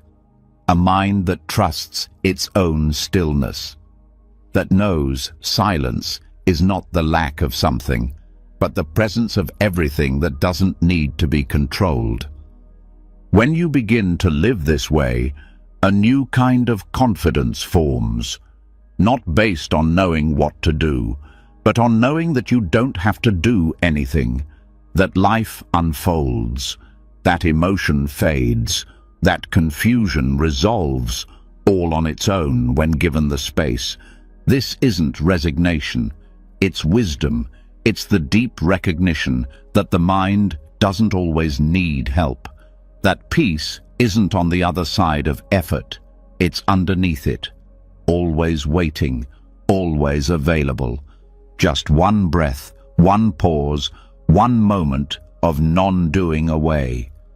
Now that the muddy water of thought has begun to settle, and peace is no longer something chased but something uncovered, a deeper layer of noise starts to rise to the surface, not in the form of words or emotions, but in the weight of what was. The past, not as an event, but as a story that never stops being told. It echoes in the mind's quiet moments, inserts itself into daily decisions, and keeps reappearing in the way we see ourselves. Memory doesn't just store, it binds. And as long as those bindings remain, the mind can't fully empty. Silence can't stay where the past is still being repeated. The mind believes memory is identity. It ties everything to what came before. This is what I did. This is what happened. This is who I am. And those statements feel safe. They give structure, but they also create walls. A mind full of past stories cannot see clearly. It filters every new moment through old meaning.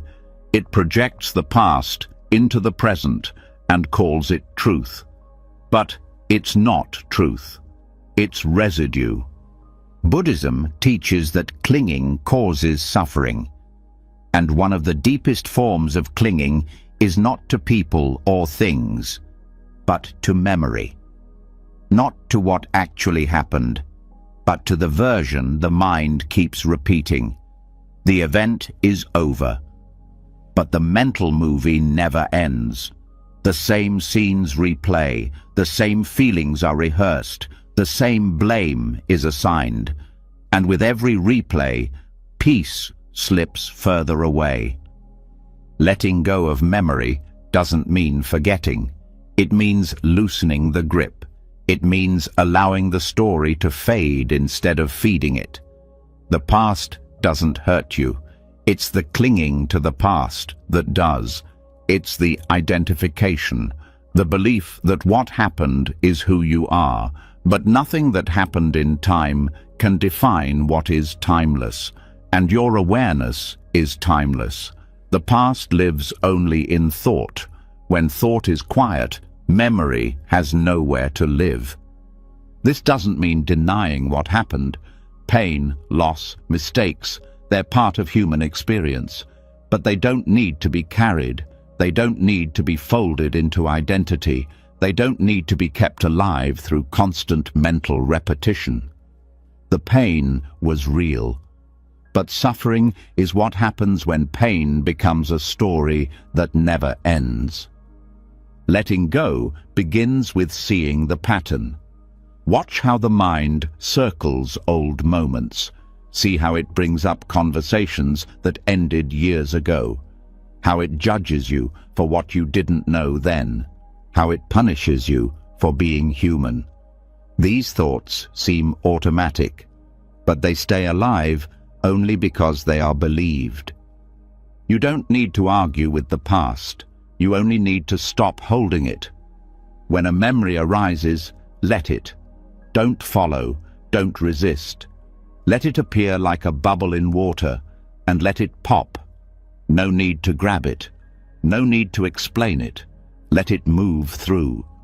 Memory is not a problem when it's not being possessed. This is what Buddhist letting go practice teaches. To unbind from memory, not with force, but with space.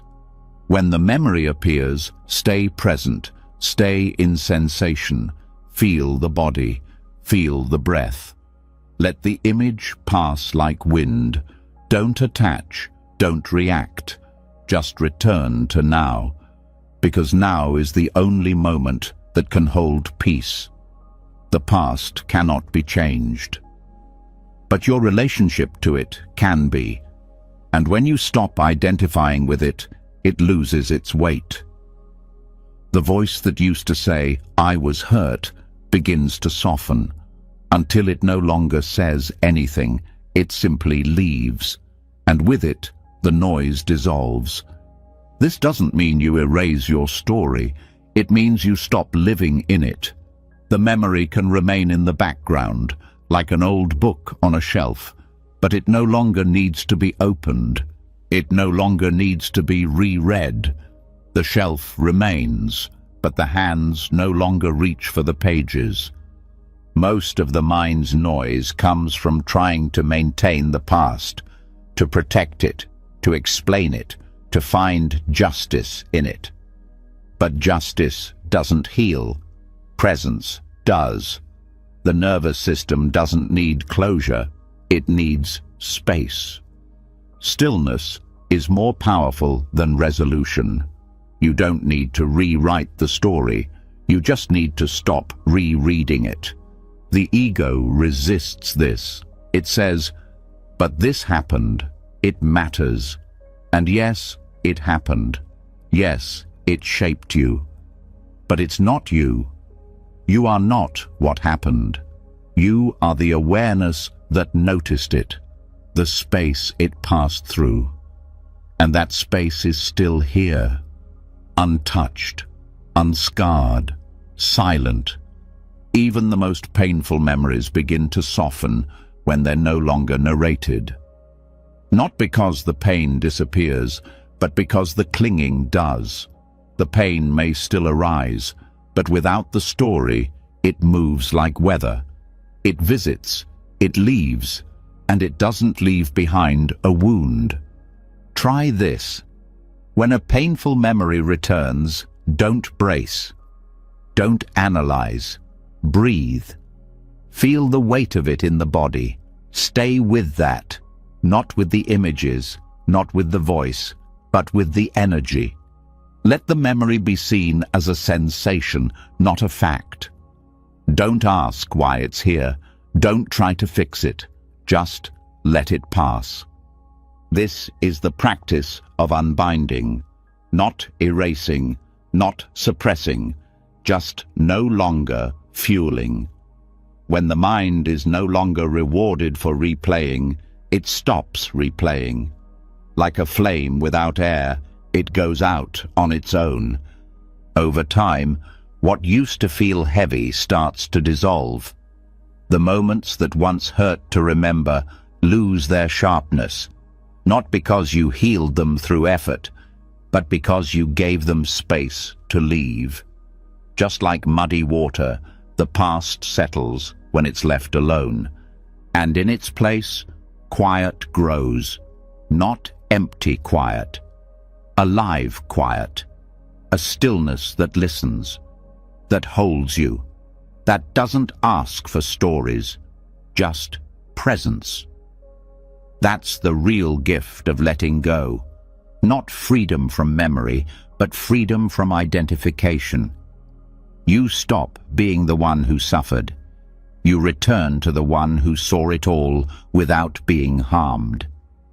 Now that the grip of the past has begun to loosen and memory is no longer treated as identity, the mind becomes spacious in a new way.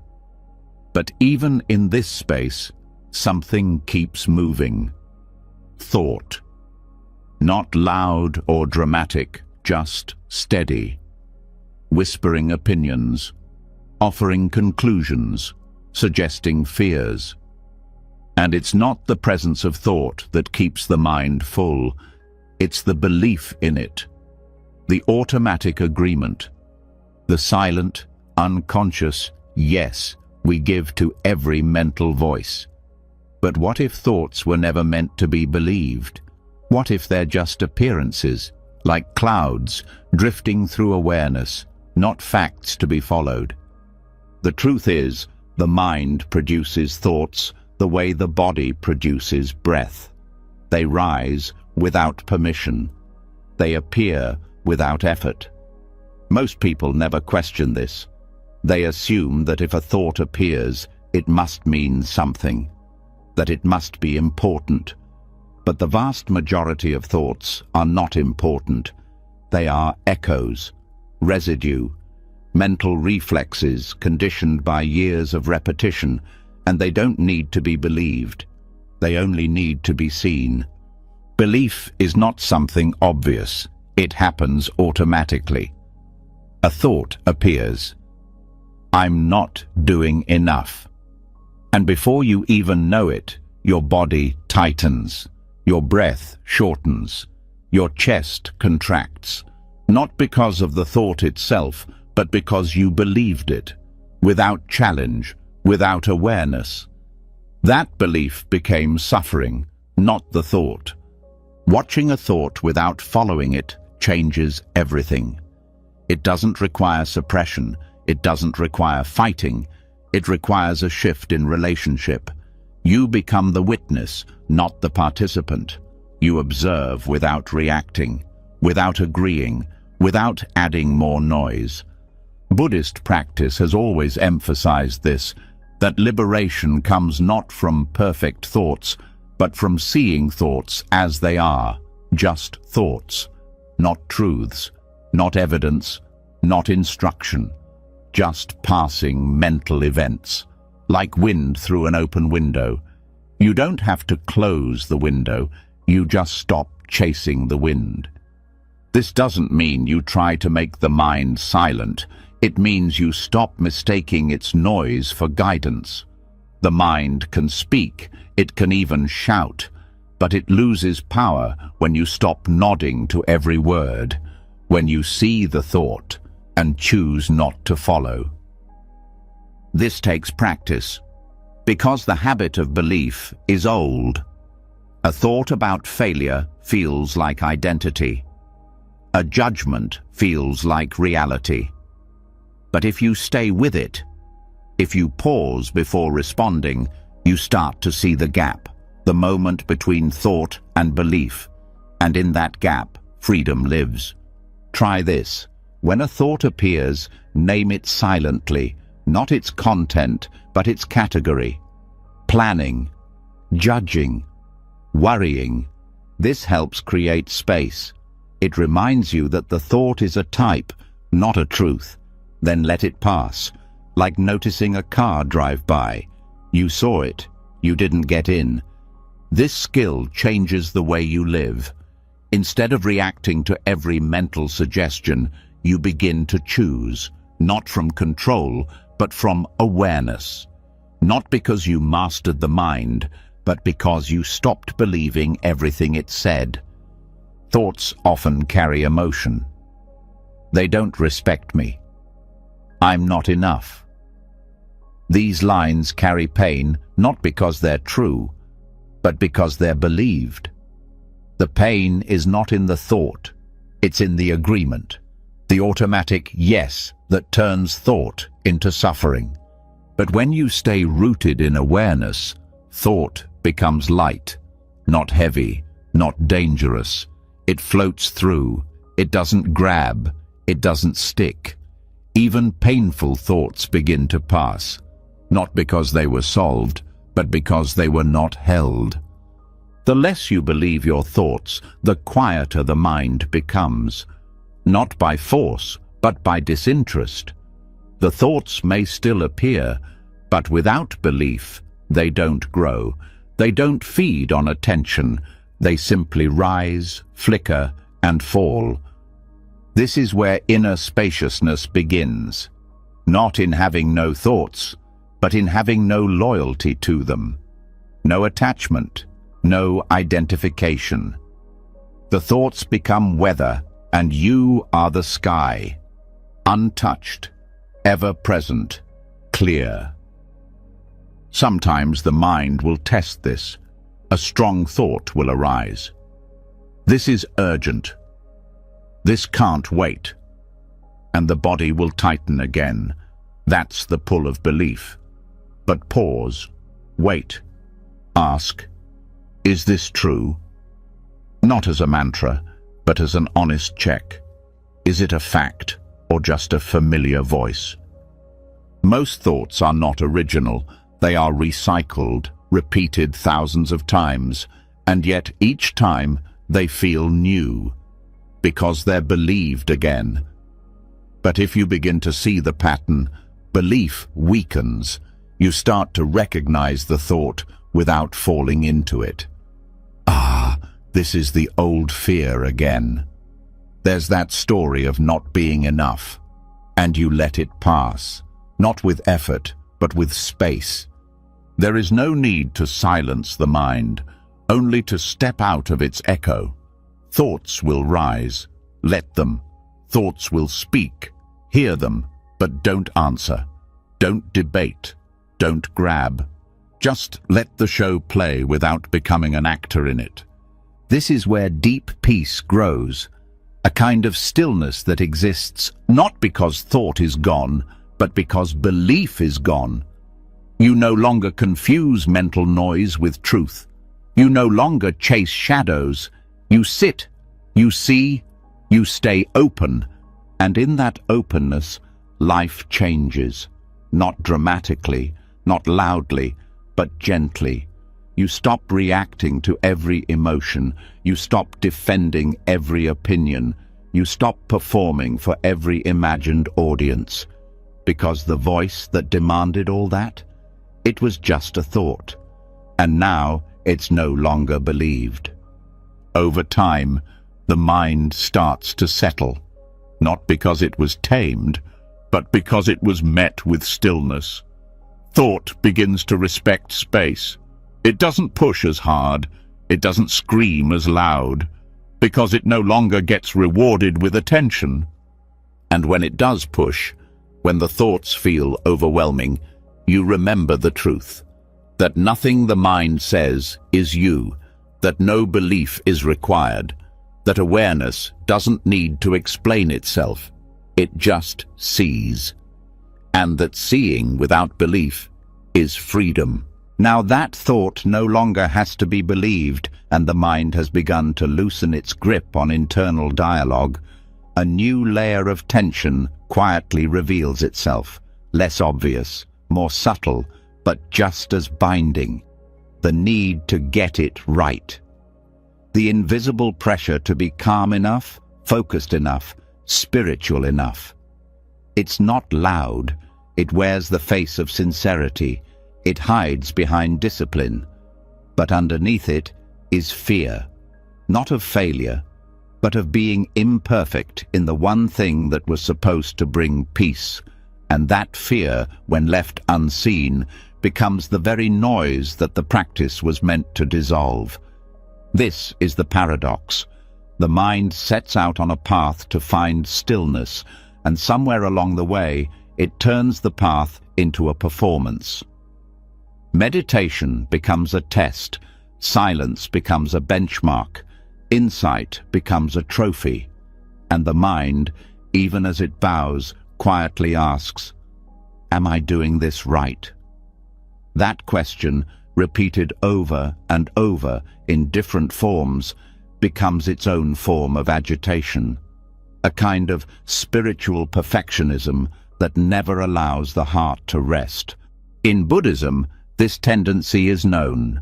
It is spoken of not with judgment, but with compassion, because the desire to get it right comes from pain. The longing to be free turns into a hunger to perform freedom.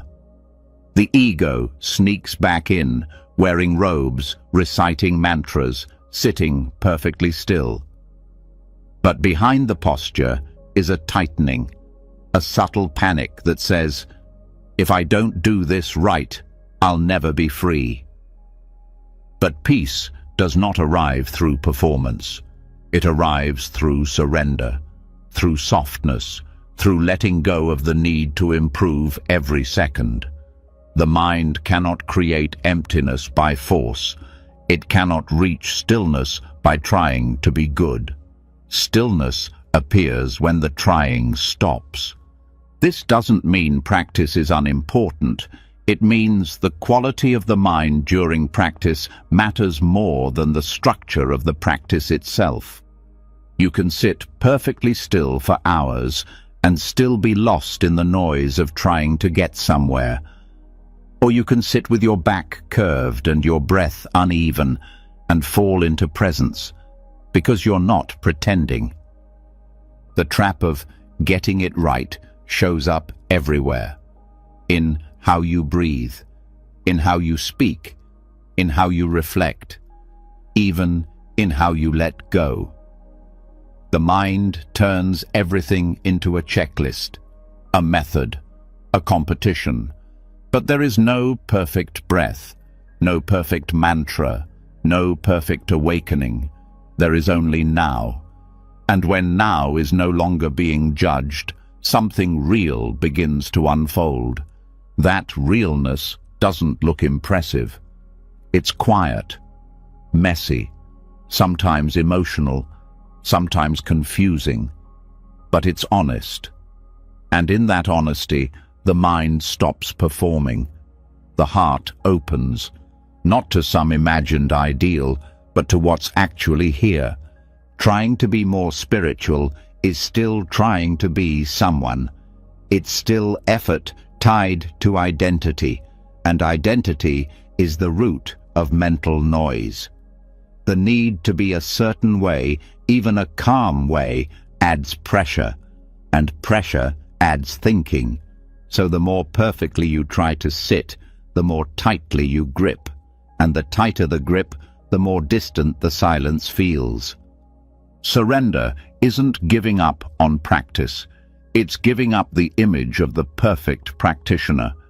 It's letting go of the story of progress. The myth of enlightenment as a polished state. True freedom isn't shiny. It's simple. It's ordinary. It's so close that the mind misses it, because it's trying too hard to be elsewhere. One of the deepest acts of freedom is to stop improving, not out of laziness, but out of trust. Trust that you are already held. That awareness is already here, that you don't have to earn peace. You only have to stop reaching for it like a prize. The need to get it right also shows up in how we judge our thoughts. I shouldn't be thinking this. I should be more detached. But the thought is not the problem. The judgment is. It adds a second layer of tension, a second layer of resistance, and resistance is noise. The moment you stop judging the moment softens. It doesn't become perfect. It becomes open, and openness is what allows silence to return, not because you made it happen, but because you stopped interfering. Even the thought, "I'm not doing this right," is just another thought. It doesn't need to be solved. It doesn't need to be corrected. It just needs to be seen. And then let go, like every other cloud in the sky. Let it pass. The same applies to emotion. Many people believe they must be calm to be spiritual.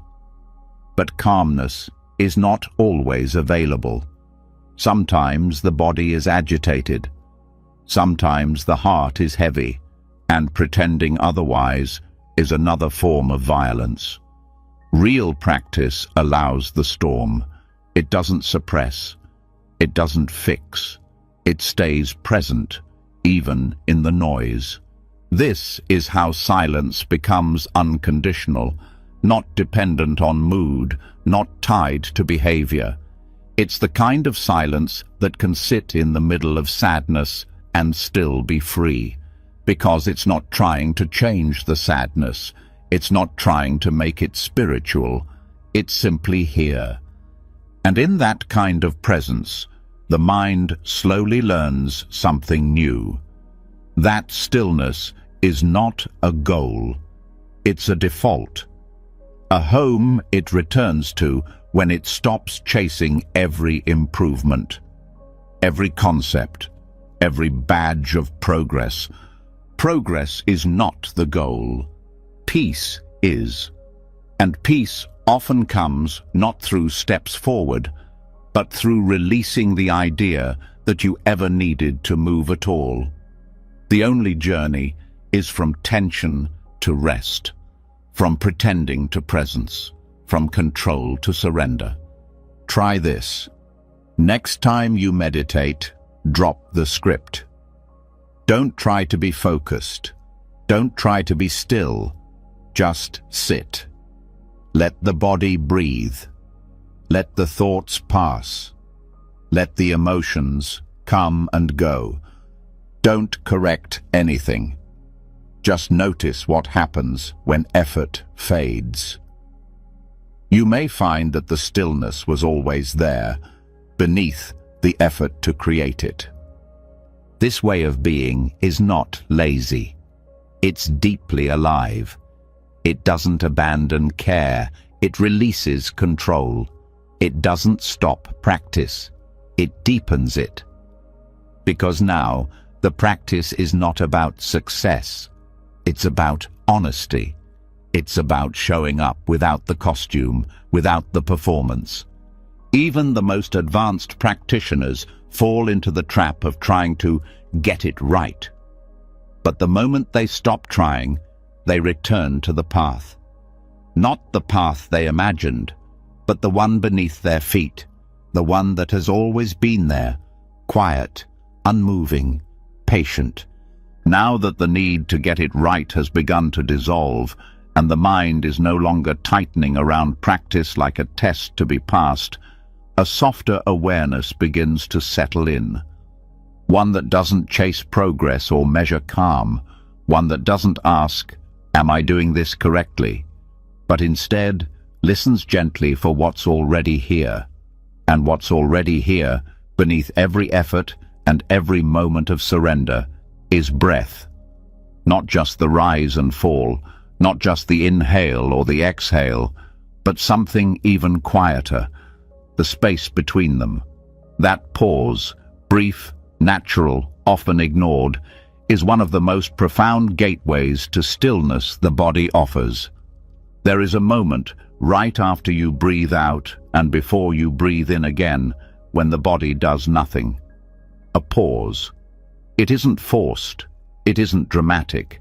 It's so subtle that it's easy to miss.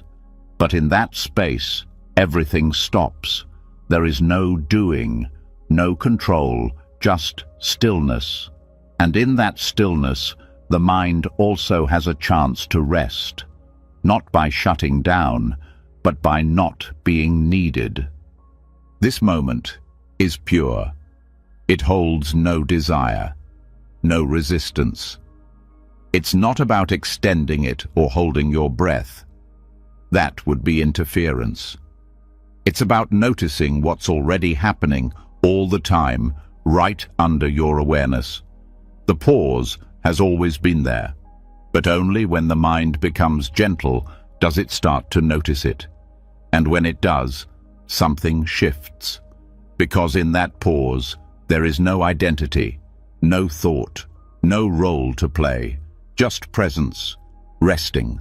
The breath teaches this without words. Inhale brings life, exhale releases. But the pause is beyond both. It is not arrival or departure. It is space, a soft, brief, sacred silence. And the more attention learns to rest in that silence, the more the mind remembers its original nature, not noisy, not chaotic, but open and still. This awareness can't be forced. If you try to chase the pause, it disappears. If you try to stretch it, it tightens. You don't need to capture it. You only need to feel it. When you exhale, simply wait. Let the next inhale come on its own. Don't reach for it. Don't guide it. Let it come when it's ready. And in that waiting, in that small space where nothing is happening, feel what remains. That stillness is not emptiness in the cold sense. It's warm, supportive. It's the original silence before the breath, before the body, before the mind started naming everything. And because it comes without effort, it brings a deep kind of rest, the kind that thinking can't give, the kind that trying only disturbs. People often look for peace in what they can do, in what they can change. But the deepest peace isn't found in doing. It's found in noticing what doesn't need to change. The pause between breaths doesn't need improvement. It's already perfect. It's already full. It doesn't perform. It simply exists. And when you rest there, even for a moment, you begin to feel how little the mind needs to do in order to be at peace. Over time, awareness begins to settle into that space naturally, not as a technique, but as a return. You find yourself resting in the breath's absence without even trying. It becomes a habit, not of control, but of presence. A quiet confidence grows, not because the mind is thinking less, but because it's holding everything with more spaciousness. In this space, the mind stops being a manager and becomes a mirror. It stops trying to shape reality and starts simply reflecting it. The breath continues. The body moves.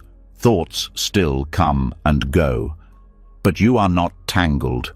You are the stillness behind the breath, the space inside the pause, the awareness that watches without needing to name. This changes how the rest of the breath feels too. Inhale becomes softer. Exhale more complete. Because you're no longer pushing from one to the next. You're letting them unfold. The breath becomes not just a function of the body, but a rhythm of peace. A cycle of letting go. A movement that carries you back to silence again and again. It's important to see that this silence isn't something added. It's revealed. The breath doesn't create it. It uncovers it, like a tide that recedes and shows the still ocean floor. That floor was always there. But only when the waves pause do we see it clearly. That clarity begins to bleed into everything, not just in meditation, but in walking, speaking, listening. You start to notice pauses between thoughts, between words, between moments. And each one becomes an invitation, not to do more, but to be still. The world is not short on noise, but it is starving for pauses, for space, for moments when nothing needs to be said, nothing needs to be explained. The breath's pause is your teacher in this. It shows that silence is not a threat, it's a return, a home that was never gone, just covered by sound. This is why the pause matters so deeply, not because it's long or dramatic, but because it's real. It's untouched. In that moment, you are not your story. You are not your plans. You are not your doubts. You are simply here, alive, aware, free from the mind's grip. Let yourself rest in that more often, not by force, but by invitation. When you exhale, feel what's left behind. Don't rush to inhale. Wait. Trust. Let the breath return on its own. And while it does, feel the ground of being that never left you. Feel how, in that pause, nothing is missing. You might start to notice that peace is not an experience. It's a background, one that is always here, revealed most clearly in the absence of activity, in the space between one thing and another. The pause is not a gap between breaths. It is the breath's source, its silence, its soul. Now that attention has begun to rest in the space between breaths and silence has been touched without effort, it becomes easier to notice the subtle noise that keeps returning even in stillness. Not loud, not chaotic, but steady. The inner narrator. That quiet, continuous voice inside the mind that labels every moment, judges every feeling, explains every detail. It talks while you're eating. It comments while you're meditating. It even whispers during peace. It doesn't stop because no one ever questions its authority. But that voice is not the self. It's not truth. It's just habit. And it can be seen. And when it's seen clearly, it can go quiet. The inner narrator is one of the last masks of mental attachment. It doesn't sound aggressive. It sounds helpful, innocent, even wise. This is a good moment. That thought was unnecessary. You're getting better. But all of it is commentary. All of it is noise, and the problem isn't what it says. It's that it's saying anything at all. Buddhism points to this directly, that the mind's need to explain is itself a kind of suffering, not dramatic suffering, subtle. Background tension that never lets you fully land in the now. Because even when things are quiet, the narrator keeps narrating the quiet. It keeps inserting a self between experience and awareness. And as long as that self exists, the mind can't be empty. This isn't about judging the narrator, it's about understanding its purpose. The mind narrates because it believes it has to. It believes life must be understood, interpreted, labeled. But what if none of that is necessary? What if life, in its raw form, doesn't need explanation? What if the sky doesn't need to be called blue, the feeling named calm, the silence translated into meaning? The first step in softening the narrator is noticing it. Noticing how quickly it comments on everything, how it gives feedback on your breath, how it evaluates your practice, how it turns even stillness into a story. This is good. Keep going. Or, you lost it. Try again. That's not awareness. That's thinking disguised as insight. To break this pattern, don't fight the narrator. Fighting is still engagement, still belief. Just notice the commentary and let it pass. Don't answer it. Don't argue with it. Let it speak and let it fall away, like background radio in a room you're no longer listening to. Eventually, the narrator loses energy. It speaks, but it doesn't land. And then it pauses. Not because you silenced it, but because you stopped fueling it. Silence doesn't come from suppression. It comes from disinterest, from letting go of the belief that commentary is necessary. Try listening to a moment without thinking about it, noticing sound without saying what it is, feeling the body without labeling it. Let experience be raw, undivided. Let the world touch you without explanation. This is not blankness, it's presence. It's what happens when the filter of interpretation drops. The narrator often returns through identity. I'm doing well. I should be further along. That's the ego pulling strings. It keeps the commentary alive by making it personal. But the moment you stop believing the commentary refers to a real self, it starts to dissolve, because it has no anchor, no one to speak to. One powerful practice is to sit with sound. Let it rise and fall without naming it. A bird, a truck, a breath. Let them all pass like vibrations, not objects. No narrative, no identification, just waves of sensation. When the narrator tries to step in, that's a dog barking. Notice it and let it pass too. You don't need to say what you hear to experience it. The same applies to emotion. Feel sadness without calling it sadness. Don't narrate its meaning. Don't measure its depth. Just stay with the sensation. Let it rise. Let it fall. The moment you name it, you create distance. But if you remain with the raw feeling, the narrator has no role to play. This is what makes the practice so powerful. You're not removing anything. You're just no longer dividing the moment with words. You're no longer carving the world into pieces. And in that unity, the mind becomes quiet. Not because it was forced, but because it was no longer needed. When narration stops, something unexpected appears, a kind of intimacy. You begin to feel life without buffer. Sound is crisper, light is softer, breath is deeper. Everything becomes more real, not less.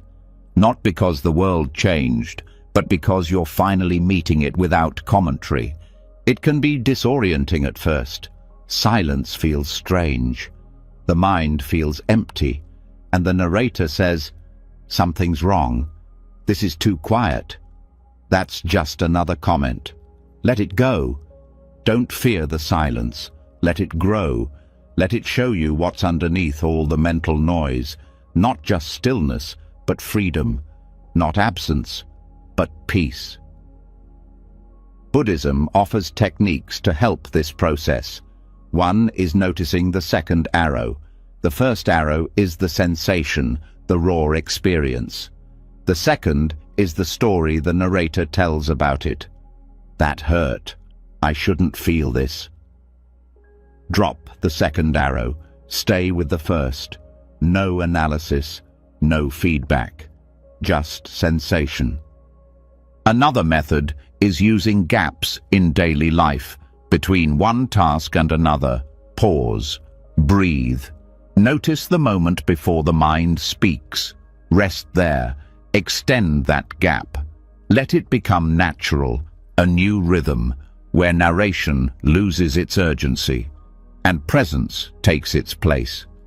The goal is not to become thoughtless, it's to become unbound, to let thought arise and fall without wrapping it in story, without making it mean something about you, without using it to decorate experience. Life doesn't need a narrator. It only needs awareness. And when narration returns, and it will, meet it gently. Don't scold it. Don't cling to it. Just say, "There you are," and let it go, like seeing an old habit walk by. Familiar, but no longer in charge, no longer needed. Now the mind begins to settle into something deeper. It no longer organizes the world with words. It no longer explains every sensation. It just rests, not in blankness, but in presence, in being. Now that the inner narrator has begun to quiet, and the need to interpret every experience has been exposed for what it is, a reflex, not a necessity, the mind begins to taste a silence that doesn't depend on understanding. But something still lingers, a quieter craving, the need for meaning, not loud, not obsessive, but always present in the background, as if every breath, every pause, every moment must justify itself, must be useful, must have a reason, and that subtle need becomes a weight. It turns life into a search. It makes silence feel like emptiness. But silence is not empty. It's full, and not every moment needs to mean something for it to be sacred. The mind is addicted to meaning. It wants to extract value from everything, to turn stillness into progress, to turn rest into insight. Even spiritual practice becomes another project. What did I learn from this? What's the deeper truth here? How does this help me grow? But these questions, repeated often enough, become noise. Because not everything needs to teach. Not everything needs to serve a purpose. Some moments are whole simply because they exist. This is difficult for the thinking mind to accept. It believes life should be a series of steps, Every step must lead somewhere, but presence is not a staircase. It's the ground, and standing still on that ground is not failure, it's freedom. A moment of wind on the skin doesn't need to be inspiring. A breath doesn't need to be profound. A pause doesn't need a lesson. And when the mind stops demanding meaning, peace floods in. Not because something new was found, but because something old was released. This is the sacred uselessness the teachings speak of. A state where the moment is allowed to be itself, free from the pressure to explain, to improve, to produce. In this space, the heart begins to relax, the mind stops measuring, and the present is no longer a tool, it's a home. Buddhism never demands that life always be useful. In fact, it points to the opposite, that the deepest truths arise when we stop chasing them, that the most nourishing peace comes when we stop needing to achieve. Meditation itself is an act of sacred uselessness. You sit, you breathe, and nothing needs to happen, and that nothing is enough. The compulsion to understand everything creates mental clutter, because understanding is not always available. Some feelings have no name. Some moments resist explanation. Some experiences don't carry lessons. And trying to find meaning where there is none only makes the silence feel broken. But silence doesn't need to speak. It doesn't need to validate itself. It doesn't need to give you something in return. It gives by being. And when the mind stops asking, "Why is this here?" it begins to rest in what's here, and what's here is always enough. This shift is subtle but powerful. It turns the ordinary into the sacred, not because of what it means, but because it's seen without interference. A tree is no longer a metaphor, it's just a tree. The sound of rain is no longer symbolic, it's just sound. And in that rawness, something deeper is touched. Not knowledge, not wisdom, but presence. The more the mind lets go of meaning, the more it discovers simplicity. And simplicity is where peace lives, not in answers, but in the absence of the question, not in understanding, but in freedom from needing to understand. Try walking without interpreting. Let each step be just a step. Don't think about what it means. Don't look for insight. Just feel the rhythm, the contact with the earth. Let the walk be pointless. And in that pointlessness, notice how the mind softens, how the breath deepens, how the pressure to get somewhere vanishes. This is not about giving up meaning entirely. It's about letting it arrive when it wants to, not when it's demanded. Real meaning cannot be forced. It arises naturally, like a breeze, like laughter. It shows up when the space is open, not when the mind is clinging. Even in conversation, the need to make every word matter creates pressure. But when you speak without trying to say something profound, the heart begins to speak instead. And when you listen without trying to decode, the other person becomes more than their words. They become presence, and presence always speaks louder than meaning. Letting go of this need brings a different kind of clarity, the kind that doesn't solve problems but makes them irrelevant. Because when you're no longer trying to extract value, you begin to feel value in what already is. The value of sitting with nothing. The value of a moment that doesn't move. The value of just being here without any justification. This is sacred because it returns you to what cannot be measured. Not everything needs to have a result. Not every breath needs to lead to insight. Sometimes The most peaceful experience is the one that gives you nothing, no realization, no lesson, no transformation, just space. And in that space, healing happens, not because something was fixed, but because the need to fix dissolved. The nervous system stops bracing, the thoughts stop spinning, the heart stops performing, and you are left with presence, quiet, unassuming, whole. This is not something the world teaches. The world teaches value through utility, worth through contribution. Even rest must be productive. But the Dharma points elsewhere.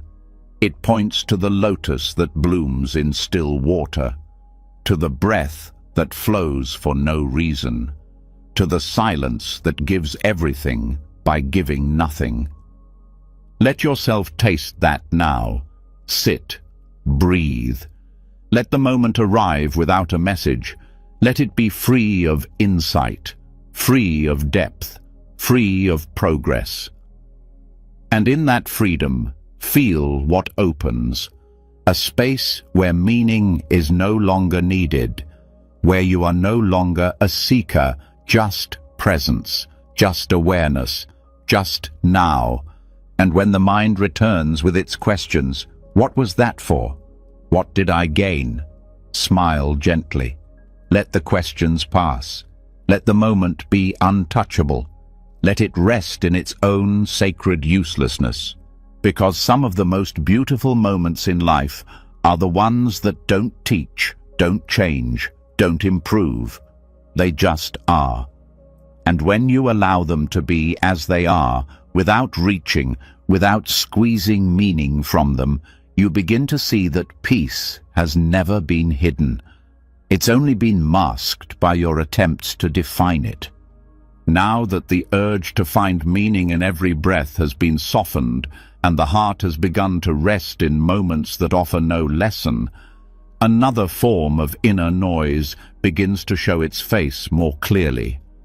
A mental habit so common it often goes unnoticed. Judgment. Not dramatic condemnation, not loud criticism, but the quiet, relentless reflex of forming opinions, the constant mental labeling of everything as good or bad, better or worse, helpful or wasteful. This subtle evaluation follows every step, every sound, every thought. It disguises itself as awareness, as intelligence, even as discernment. But it is noise, and that noise keeps the mind from ever truly being still. The judging mind is fast. It doesn't wait. It reacts instantly. Too loud. Too slow. Not enough. Almost right. It moves like a shadow, staying just behind every experience. It comments on the temperature of the room, the look on someone's face, the way the breath feels today. And with each opinion, no matter how soft, the mind contracts. It moves away from being and into evaluation. And with that movement, the silence that was beginning to grow is interrupted. Buddhist teaching is clear about this tendency. It points out that one of the most subtle forms of clinging is not to objects, not to people, not even to memories, but to opinions, to the belief that the mind's commentary is correct, that it's necessary, that you need to hold a position about every moment. But what if you don't? What if the moment doesn't need your opinion to exist? Letting go of opinions doesn't mean becoming passive. It doesn't mean losing intelligence. It means releasing the compulsive habit of mentally sorting everything into categories. When the mind is no longer trying to assign value to every second, something softer appears. Presence. A deeper kind of presence that no longer leans forward to decide, compare, or conclude. A kind of awareness that just rests, not in indifference, but in openness. This openness is not dull, It's awake, but it's quiet. It doesn't say, "This is right," or "This is wrong." It just listens, just observes. And in that observation, the world becomes simpler. Not because it's less, but because it's no longer being divided by thought. The habit of judging isn't just tiring, it's endless. The mind doesn't just judge events, it judges its own judgments. That was a stupid thing to think. I'm too reactive. I shouldn't be judging. And each layer adds another veil over the moment. Another thread in the web of noise. And the only way to step out is to stop following that thread. You don't need to fix the judgments. You don't need to replace negative ones with positive ones. That's still judging. What you can do is notice. Ah, there's judgment. And then let it pass, like any other thought. You don't need to believe it. You don't need to follow it. You just need to not grab it. Even judgments that feel helpful, like "this is peaceful," can become noise when they're clung to, because the moment becomes less about peace and more about your assessment of it. You start watching the experience through the lens of preference. And preference, no matter how light, still pulls you out of presence. This doesn't mean you become numb. It means you stop dividing. The moment becomes whole again. No parts to praise, no parts to fix. Just this: the temperature of the air, the pressure in your chest, the sound in the distance, all allowed, all equal. No rankings, no labels, just life as it is. You might think judgment is necessary for survival, and in some situations, discernment is useful. But most of the time, judgment is just mental noise trying to manage what doesn't need to be managed. You don't need to have an opinion about every sound, every glance, every breath. You can just be here without wrapping it in commentary. Try this now. Wherever you are, listen to the sounds around you. Notice how the mind immediately forms opinions. Too quiet. That's annoying. I like this one. Then pause. Let the judgments rise and let them fall. Don't stop them, but don't feed them. Let sound be sound. Let sensation be sensation. Let the moment be free of conclusion. This is the death of opinion, not through suppression, but through disinterest, through letting go of the belief that your mental stance matters. It doesn't. The bird still sings. The wind still moves. The breath still flows. Without your opinion, the world continues, and you begin to feel lighter, because opinion is weight. It turns awareness into pressure. It turns freedom into strategy. But when it drops away, the mind stops holding everything so tightly. There's more room to breathe, more space inside your chest, and silence stops being a goal and becomes your natural state. You begin to feel this shift in small ways. A conversation without forming conclusions. A moment of pain without labeling it bad. A pause in your day that feels full without needing to be productive. These are signs of a mind unburdened, a mind no longer shaping everything into something it can manage. And when judgment does return, and it will, you meet it with the same spaciousness. Not with judgment, but with compassion. You see it rise, you name it, you let it fall. And in that gentle allowing, the mind learns something radical. It can rest without evaluating. It can breathe without choosing a side. The more this deepens, the more the mind becomes like a mirror. It reflects everything, but it holds nothing. It doesn't say, "This reflection is better than that one." It just reflects, clearly, quietly. And in that reflection, reality is finally seen as it is, not as better or worse, just whole. This is not detachment, it's intimacy. Real intimacy with life, not filtered through preference, not dulled by opinion, just direct connection. The kind that doesn't need commentary to feel complete. Now that the weight of constant judgment has been loosened, and the mind no longer tries to sort every moment into right or wrong, something profound begins to stir beneath the surface, a form of presence that doesn't speak, doesn't react, and doesn't prepare a reply. It listens, but not the way most people listen, not with filters, not with preparation, not with agreement or disagreement, just listening, fully, deeply, without thinking. This kind of listening is not passive, it is awake, and it is one of the most direct ways to silence the mind without force, because when true listening begins, thought has nothing left to do. The practice of listening like a Buddha is simple but not easy. It means letting sound arrive without resistance and without adding layers of meaning, not just listening to others, but to everything, the world, the body. Silence. It means hearing without analysis, without preparing your opinion while the other person is still speaking, without mentally comparing, defending, or fixing. This kind of listening brings peace because it does something extraordinary. It removes the self from the center. Ordinary listening is filled with self.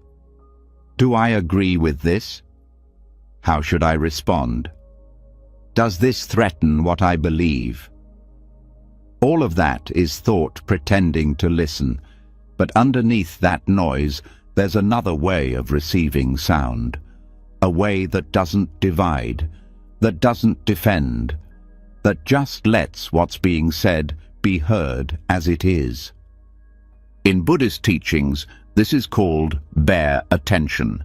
It means allowing the moment to register in your awareness without changing it.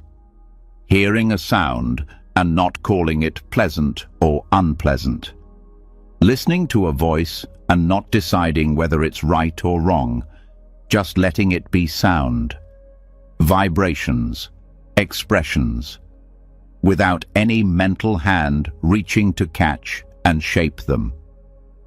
This kind of listening is powerful because it turns off the part of the mind that needs to interpret everything. It's not that thought disappears completely. It's that thought no longer holds the front of the stage. It becomes background. The mind learns to open like a window, not like a judge's bench. You can feel this shift in the body. Regular listening creates tension. There's a slight forward lean, a tightness in the face, a readiness to respond. But deep listening creates space. The shoulders drop, the breath slows, the chest opens.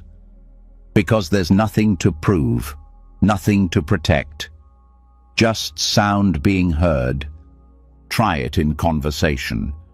When someone speaks, don't plan your reply. Don't evaluate what they're saying. Just receive it. Let the words pass through your ears into stillness. If a thought arises, don't fight it. Just don't feed it. Don't follow it. Return to the sound. You'll begin to notice something unexpected. That people feel safer around you, not because you agree with them, but because you're not interrupting their presence with your own mental reactions. You're giving them space to be heard, not just by you, but by silence itself.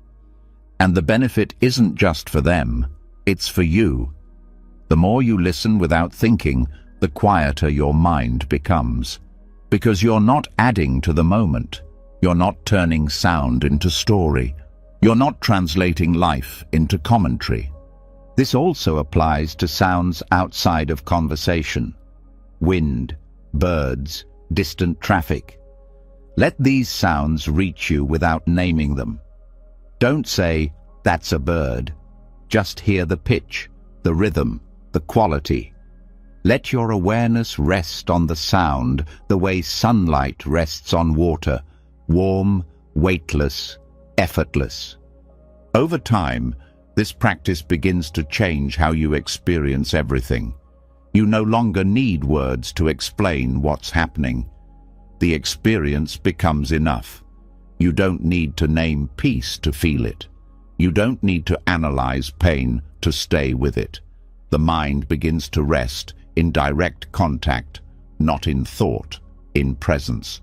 And this presence begins to fill more moments. Not just the quiet ones, but the difficult ones. When someone is upset, when noise is loud, when opinions are strong, instead of reacting, you stay present. You hear the words, but you don't become the story. You feel the emotion, but you don't become the storm. This is not detachment. It's intimacy without clinging. It's listening without turning the world into a mirror of your own thoughts. The ego doesn't get to hijack the experience. The moment is free to speak, and you are free not to react. This is why deep listening is a kind of meditation. It stills the mind without effort. It silences the self by dissolving its role. Because when you're really listening, there's no time to be someone. No time to perform.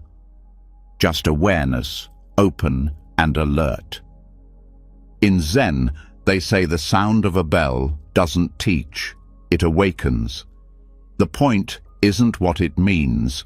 The point is how fully it's heard. And when the mind stops talking over every sound, the whole world begins to teach, not with ideas, but with presence. Start small. 1 moment a day, choose to listen completely.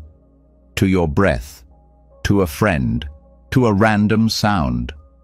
Let it be your teacher, not in what it says, but in how it returns you to this moment, raw and untouched. And when the habit to think returns, as it will, meet it softly. Notice it. Don't judge it, but gently turn your awareness back to the sound. Let the world come in through your ears instead of through your thoughts. Eventually, you won't need to remember to listen. Listening will become the background. Thinking will be the interruption. And the mind will begin to understand something words could never teach. That silence is not the absence of sound.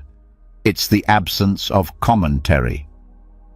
Now that the mind has begun to listen without reacting, and the inner commentary has started to dissolve into silence, what remains is a new kind of space, open, receptive, still.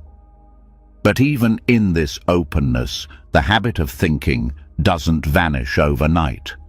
It lingers. It finds ways to return, to sneak in through imagination, worry, memory. Yet there is a path to quiet that thinking cannot follow, a door thought cannot unlock. The body. Not the body as a concept or an object, but as direct, lived sensation. Pure, raw, wordless experience. And when awareness fully enters the body without trying to explain it, the mind falls into the background, quieted not by force, but by displacement.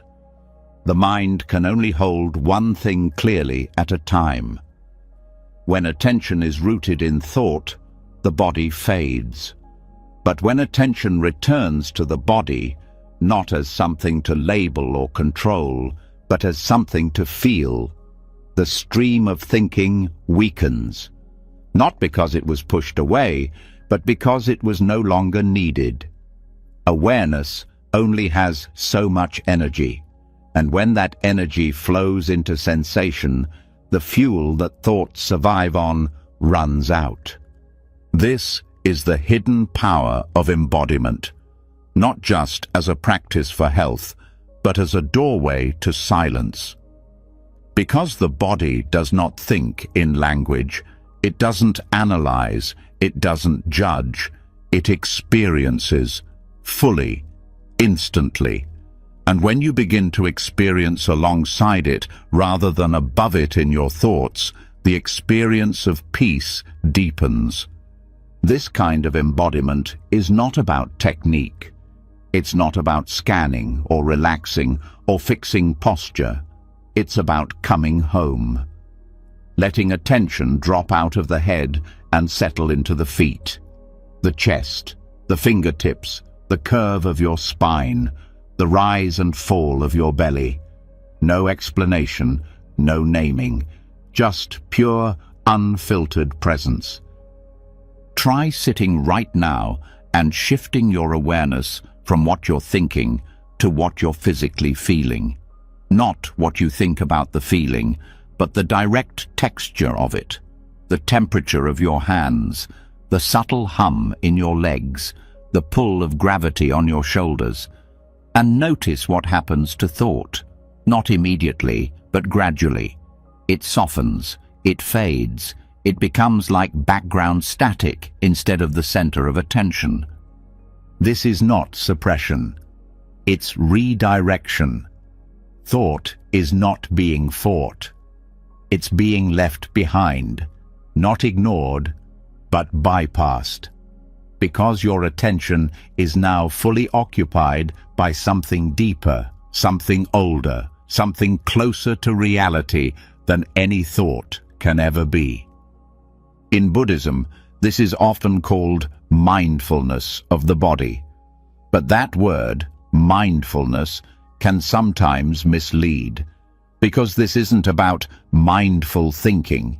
It's about being so present in the body that the mind finally gets to rest, so completely inside the rhythm of breathing that thought forgets to interfere. This form of awareness is not distant. It doesn't watch from above. It doesn't float. It roots. It grounds. It spreads from the soles of your feet into the bones of your spine, from the breath in your lungs to the beat in your chest. This isn't mystical, it's practical. The most direct way to unplug from overthinking is to plug into sensation, and the more you rest in the body without trying to use it, the more the body reveals itself as alive, as intelligent, as naturally still. You begin to feel the pulse of presence, not as an idea, but as a vibration, a hum that doesn't ask questions, that doesn't need answers, that just is. This kind of embodiment brings a humility to practice, because the body doesn't care how spiritual you are. It doesn't ask whether you're enlightened. It only asks that you show up, that you feel, that you let go of trying to understand and finally allow yourself to be. When you're in the body fully, the mind stops narrating, because there's no space left for commentary, and the stillness you were chasing begins to reveal itself as the natural state of being that was always there, hidden behind a wall of thoughts you didn't even realize you were listening to. You start to walk differently, not trying to walk better, just more aware. Your steps slow, your muscles soften, the ground feels more real, because your attention is now in your feet, not your plans. You're no longer walking to get somewhere, you're walking to feel the act of walking. Even eating becomes different. The taste, the texture, the warmth. When the mind isn't analyzing every bite, The food becomes more alive, more satisfying, not because it changed, but because your relationship with the moment did. And when pain arises, which it will, you stay with it, not to fix it, not to name it, just to feel it. Let it burn, let it pulse, let it speak through sensation instead of thought, and notice how it changes, how it moves, how it dissolves without your intervention. The body knows how to release, it just needs the mind to get out of the way. Over time, you begin to feel that the body itself is a temple of silence.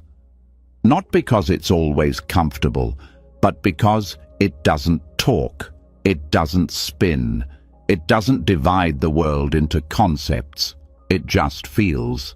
And that feeling, when met fully, becomes the end of mental noise. This is why monks sweep floors slowly, why they eat in silence, why they walk without distraction. Not because those actions are holy, but because they keep awareness in the body, because every action becomes a meditation when it's embodied, when it's lived, not just thought about. And the more this happens, the more thought begins to retreat. It stops trying to help. It stops trying to add meaning, because it realizes it's not needed here. The body is enough. The breath is enough. The moment in its raw sensation is enough.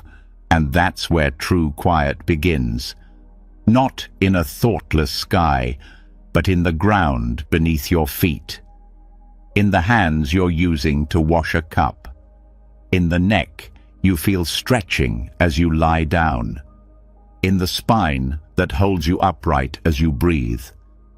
Every cell of your body becomes a doorway to peace. Not later, not with practice, right now. Now that awareness has settled deeply into the body and thought has lost its grip through direct, wordless sensation, the silence begins to feel more stable, more natural. But just as the mind starts to rest, another disturbance quietly slips in, more subtle than noise, more refined than distraction. A craving, not for objects, not for pleasure, but for stillness itself. The desire to stay in peace, to maintain emptiness, to keep the quiet going. And in that craving, even if it's spiritual, the noise returns, not through sound, but through tension, through grasping, through the mind once again trying to hold something that can only be received when it's not being chased. This is one of the last illusions on the path to true emptiness, the belief that silence can be possessed. That stillness is something to achieve and keep. But the very act of wanting to be calm is what disturbs calmness. It turns peace into a goal, and the mind, even if it no longer thinks about the past or the future, now starts thinking about being peaceful. That too is thought. That too is a disturbance. Buddhism speaks clearly about this. Craving is not only about desire for pleasure or escape. It includes craving for spiritual states, craving for clarity, craving for insight, and most dangerously, craving for peace. Because this craving wears the robe of wisdom, it hides behind noble intentions. But it still clenches, it still reaches, it still says, "This moment is not enough. I must get somewhere better." And that very idea cuts you off from the place you're trying to reach. Real stillness doesn't respond to pressure. It cannot be manipulated. It arrives naturally when nothing is being added to the moment, when there is no more grasping, when awareness stops chasing and starts resting. This craving can show up in many forms. I was peaceful earlier. Why not now? If I breathe deeper, maybe I'll feel stillness again. This practice was working yesterday. All of these are thoughts wearing the mask of care, but underneath they are demands, quiet ones, but demands nonetheless. To move beyond this, the mind must learn how to truly rest, not just in the absence of thoughts, but in the absence of wanting anything from this moment. Not even the desire to stay free of desire. Let the moment be hollow. Let it be plain. Let it be nothing special. This is where true peace waits. You don't have to push away the craving. That would just create another layer of resistance. You don't have to analyze it. You don't have to fix it. You just have to see it clearly, to feel it when it arises. That tightening in the chest, that subtle expectation, that small inner push to keep the silence alive. And when you see it, don't react. Don't get involved. Let it be there. Let it rise and fall, and through your non-engagement, it will weaken. Every time the mind says, hold on to this peace, respond with stillness, not by agreeing, not by arguing, just by letting that thought pass like a leaf on a river. The river doesn't stop for a leaf, and your presence doesn't have to stop for craving. This is how silence deepens, not when it's held tightly, but when it's allowed to come and go like breath. It's not your job to protect peace. Peace does not need protection. It only needs space. It only needs the absence of pressure. The more you relax your grip, the more you notice that peace is not fragile. It doesn't shatter when thought returns. It doesn't disappear because craving appeared.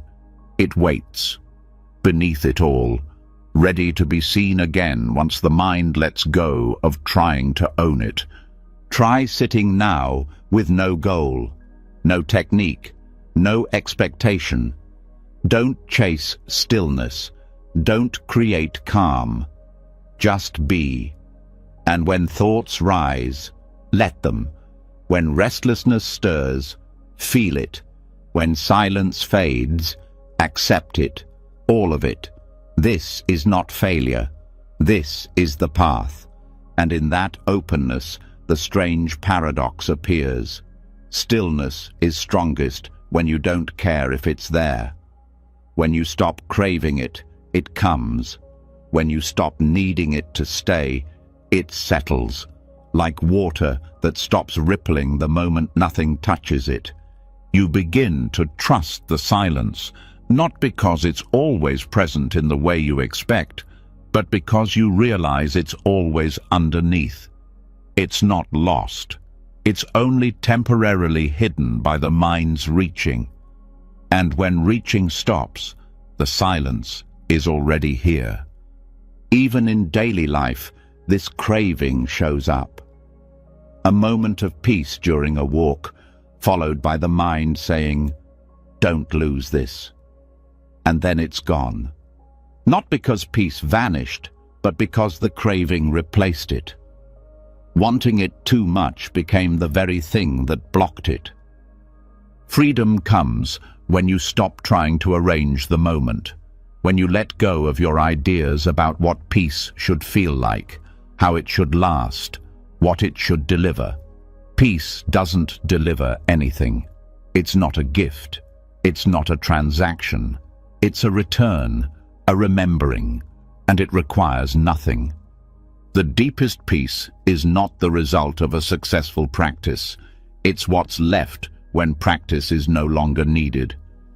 When you stop meditating to get somewhere and start meditating because there's nowhere else to be.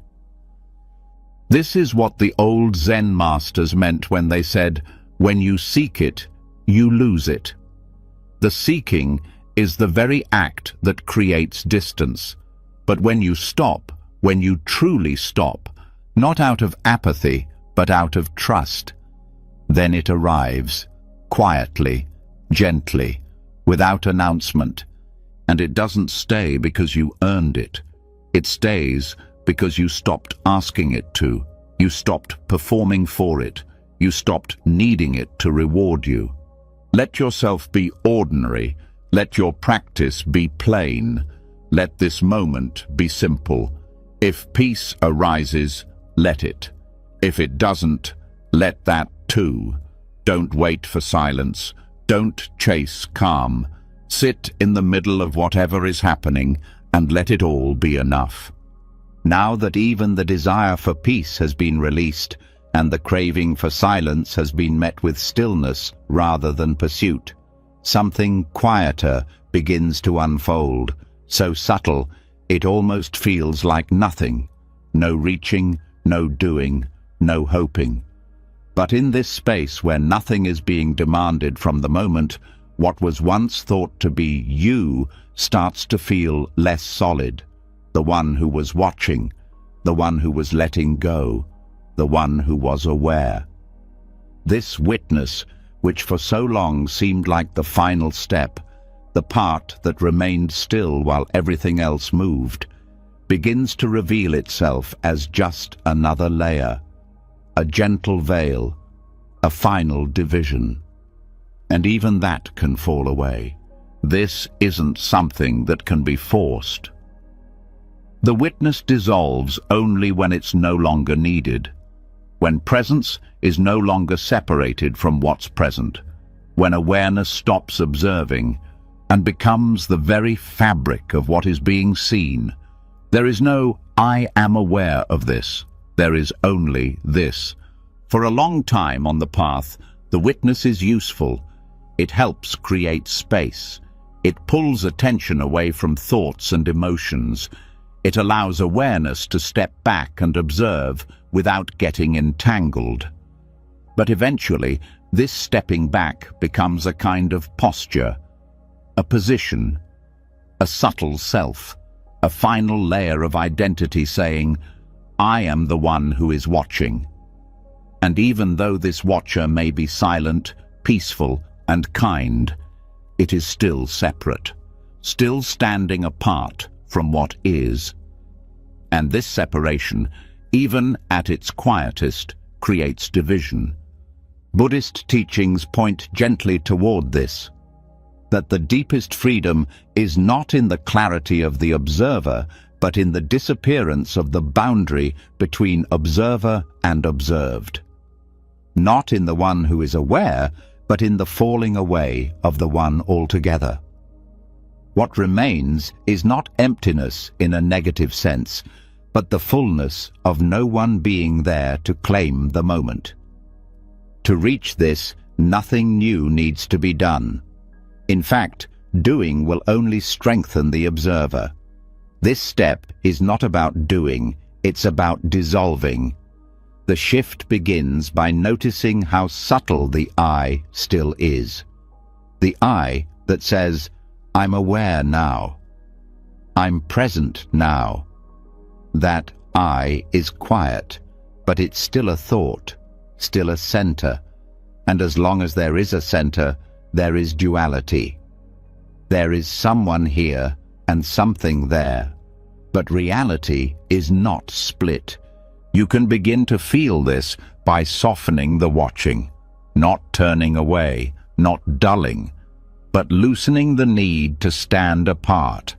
Let attention fall not on an object, not on a subject, but on the whole field. Let there be no focus, just open presence. You're not observing your breath. You are the breath. You're not listening to a sound. You are the hearing itself. Not "I hear," just hearing. Not "I feel," just feeling. No one inside, no object outside, just this. At first, the mind will want to reclaim this, to describe it. This is non-duality. This is merging. But even those thoughts pull you back into the witness, into a position. into someone standing just outside the experience. Let even those thoughts go. Don't push them. Don't fight them. Just stop feeding them. Let experience unfold without commentary, without someone to have the experience. This is not blankness, it's not a void. It's life, unfiltered, undivided, raw, complete. There's no longer anyone watching life, just life happening. The breath breathes, sound sounds. Thought may even arise, but there's no thinker. It's like waves in the ocean. No one owns them. They just move. And in this, the sense of self quietly vanishes. And when the self is gone, silence deepens beyond anything effort could create. Because silence is no longer something you're in. It's what you are. Not a silence between things. A silence that includes all things, even movement, even sensation, even thought, but without ownership, without center, just unfolding, just being. This state can't be held. If you try to hold it, the witness returns. It can't be maintained. If you try to maintain it, a doer reappears. It's not something you get into. It's something that appears when you stop claiming presence as yours, when there's no one left to practice, just the practice practicing itself. The reason this is so rarely described is because words themselves are a return to duality. The moment you say, "I merged," it's over. The merging never happened to someone. It happened when someone was no longer there, and so this moment can never be remembered properly, never owned, never repeated. It's a gift that arrives when the ground is ready, when all clinging, even to awareness, has fallen. That's why the final instruction is no instruction. Just be, not as a someone who is being, just being. Let what's seen be seen, let what's felt be felt, and let the boundary fall away.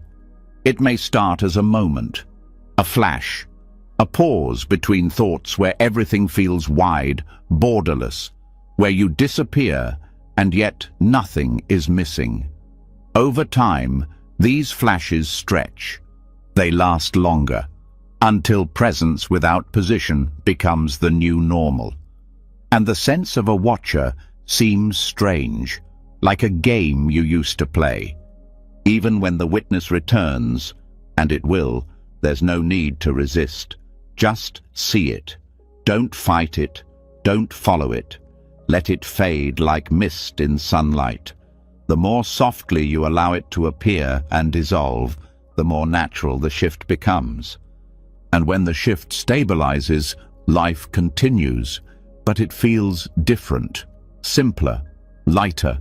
There's no one holding it all, no self protecting a story, no one trying to get it right. Just this, just now, and that's enough. Not because you chose to make it enough, but because there's no one left who needs more. This is the end of the journey, not a destination, but a disappearance. The mind no longer tries to escape itself, because there's no longer a self to escape.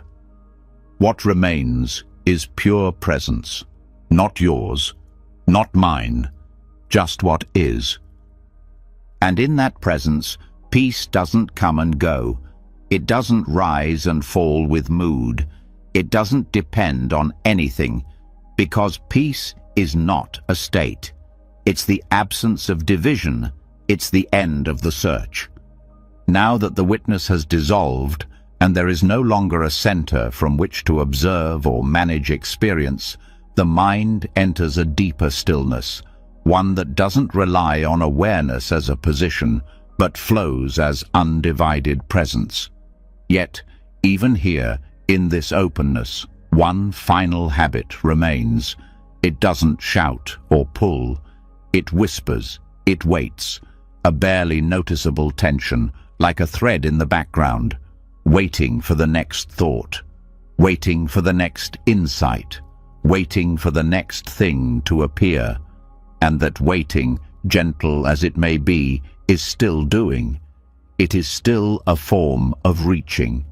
And that reaching keeps the mind from completely falling into rest. This anticipation is subtle. It's not the kind that anxiously hopes or nervously plans. It's more refined, more spiritual in disguise.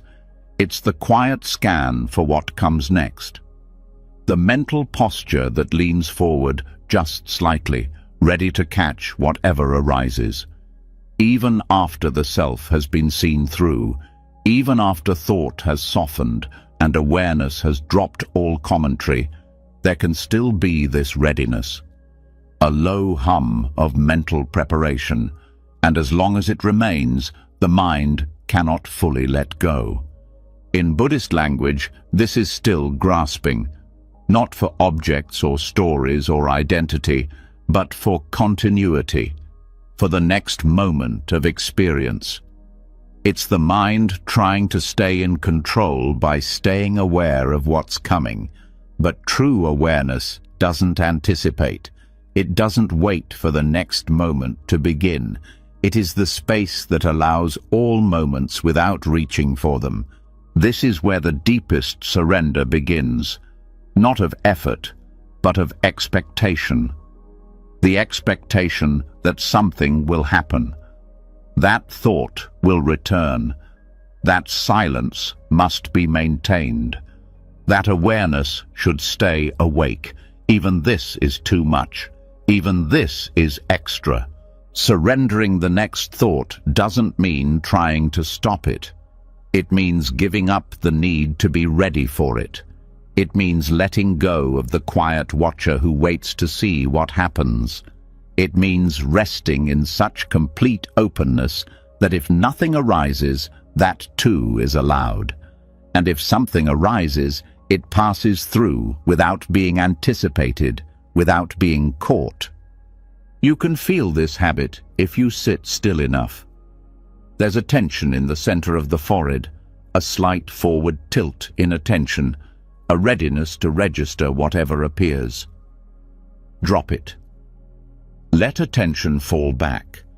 Not onto anything, just let it fall. Let it dissolve into the field. The mind may protest. But what if I lose presence? What if a thought sneaks in unnoticed? What if I miss the moment? These are just more thoughts, more attempts to manage what doesn't need managing. You can't miss now, because now doesn't need your readiness. It only needs your absence of resistance. In deep meditation, this anticipation often shows up right after silence begins to feel stable. The mind, unused to not doing, quietly prepares for interruption. It waits for the thought that always comes.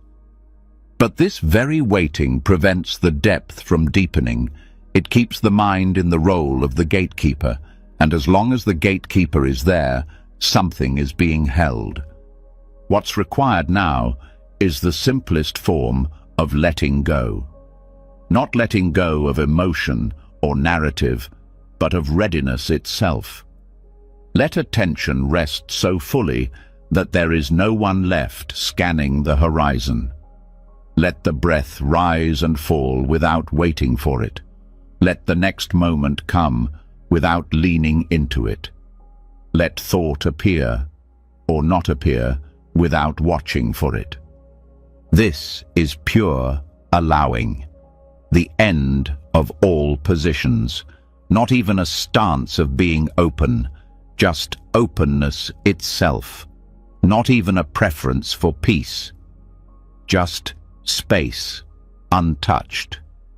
You may begin to notice the body letting go in a new way. The muscles of the face soften, the tongue rests on the floor of the mouth, The eyes, even closed, stop directing energy. The mind drops back like a leaf falling into water. No splash, no target, just down. And then something rare happens.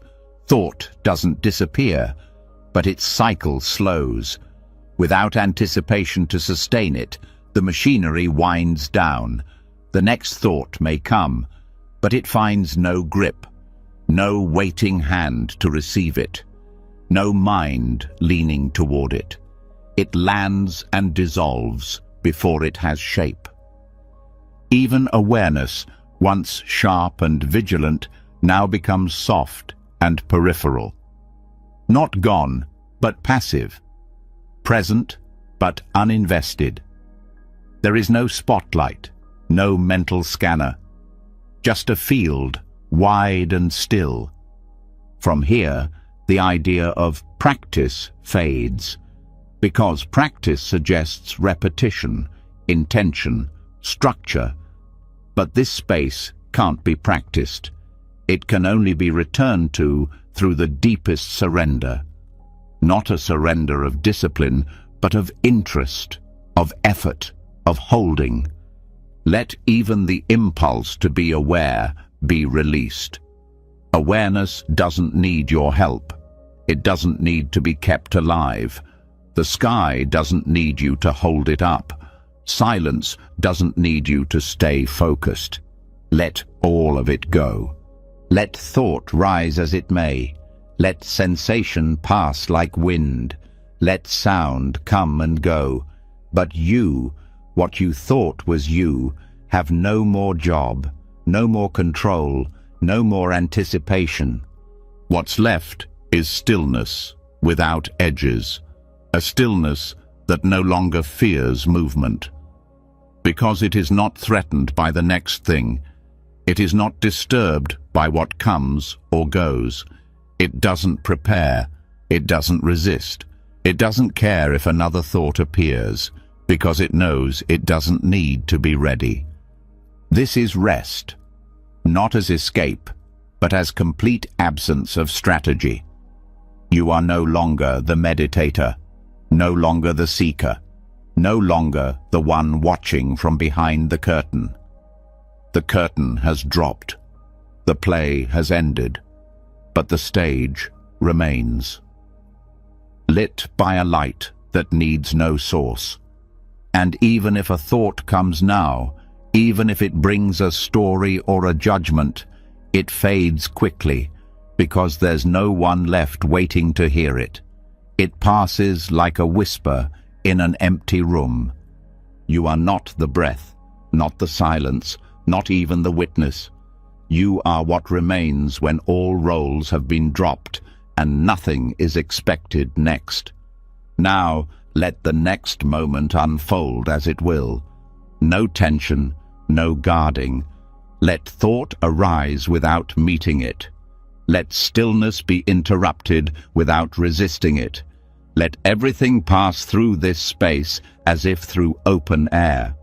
You have surrendered the next thought, and in that surrender, you've touched the deepest form of rest, not because the mind is silent, but because you no longer live at the center of what arises. Stay here. Nothing more is needed.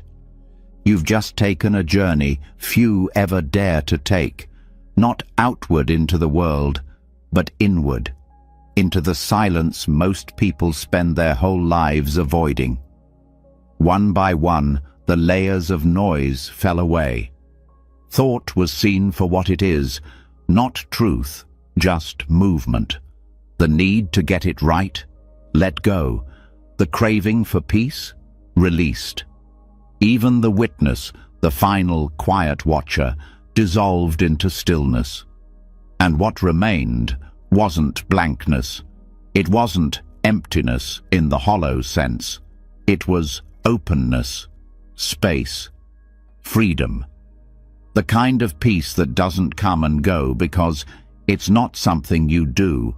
It's what you are when you stop trying to be anything else.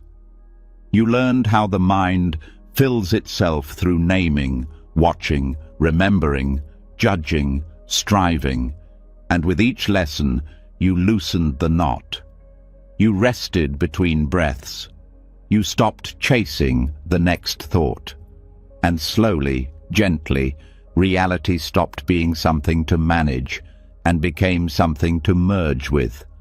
No edges, no center, just this, pure and present. If something inside you feels different right now,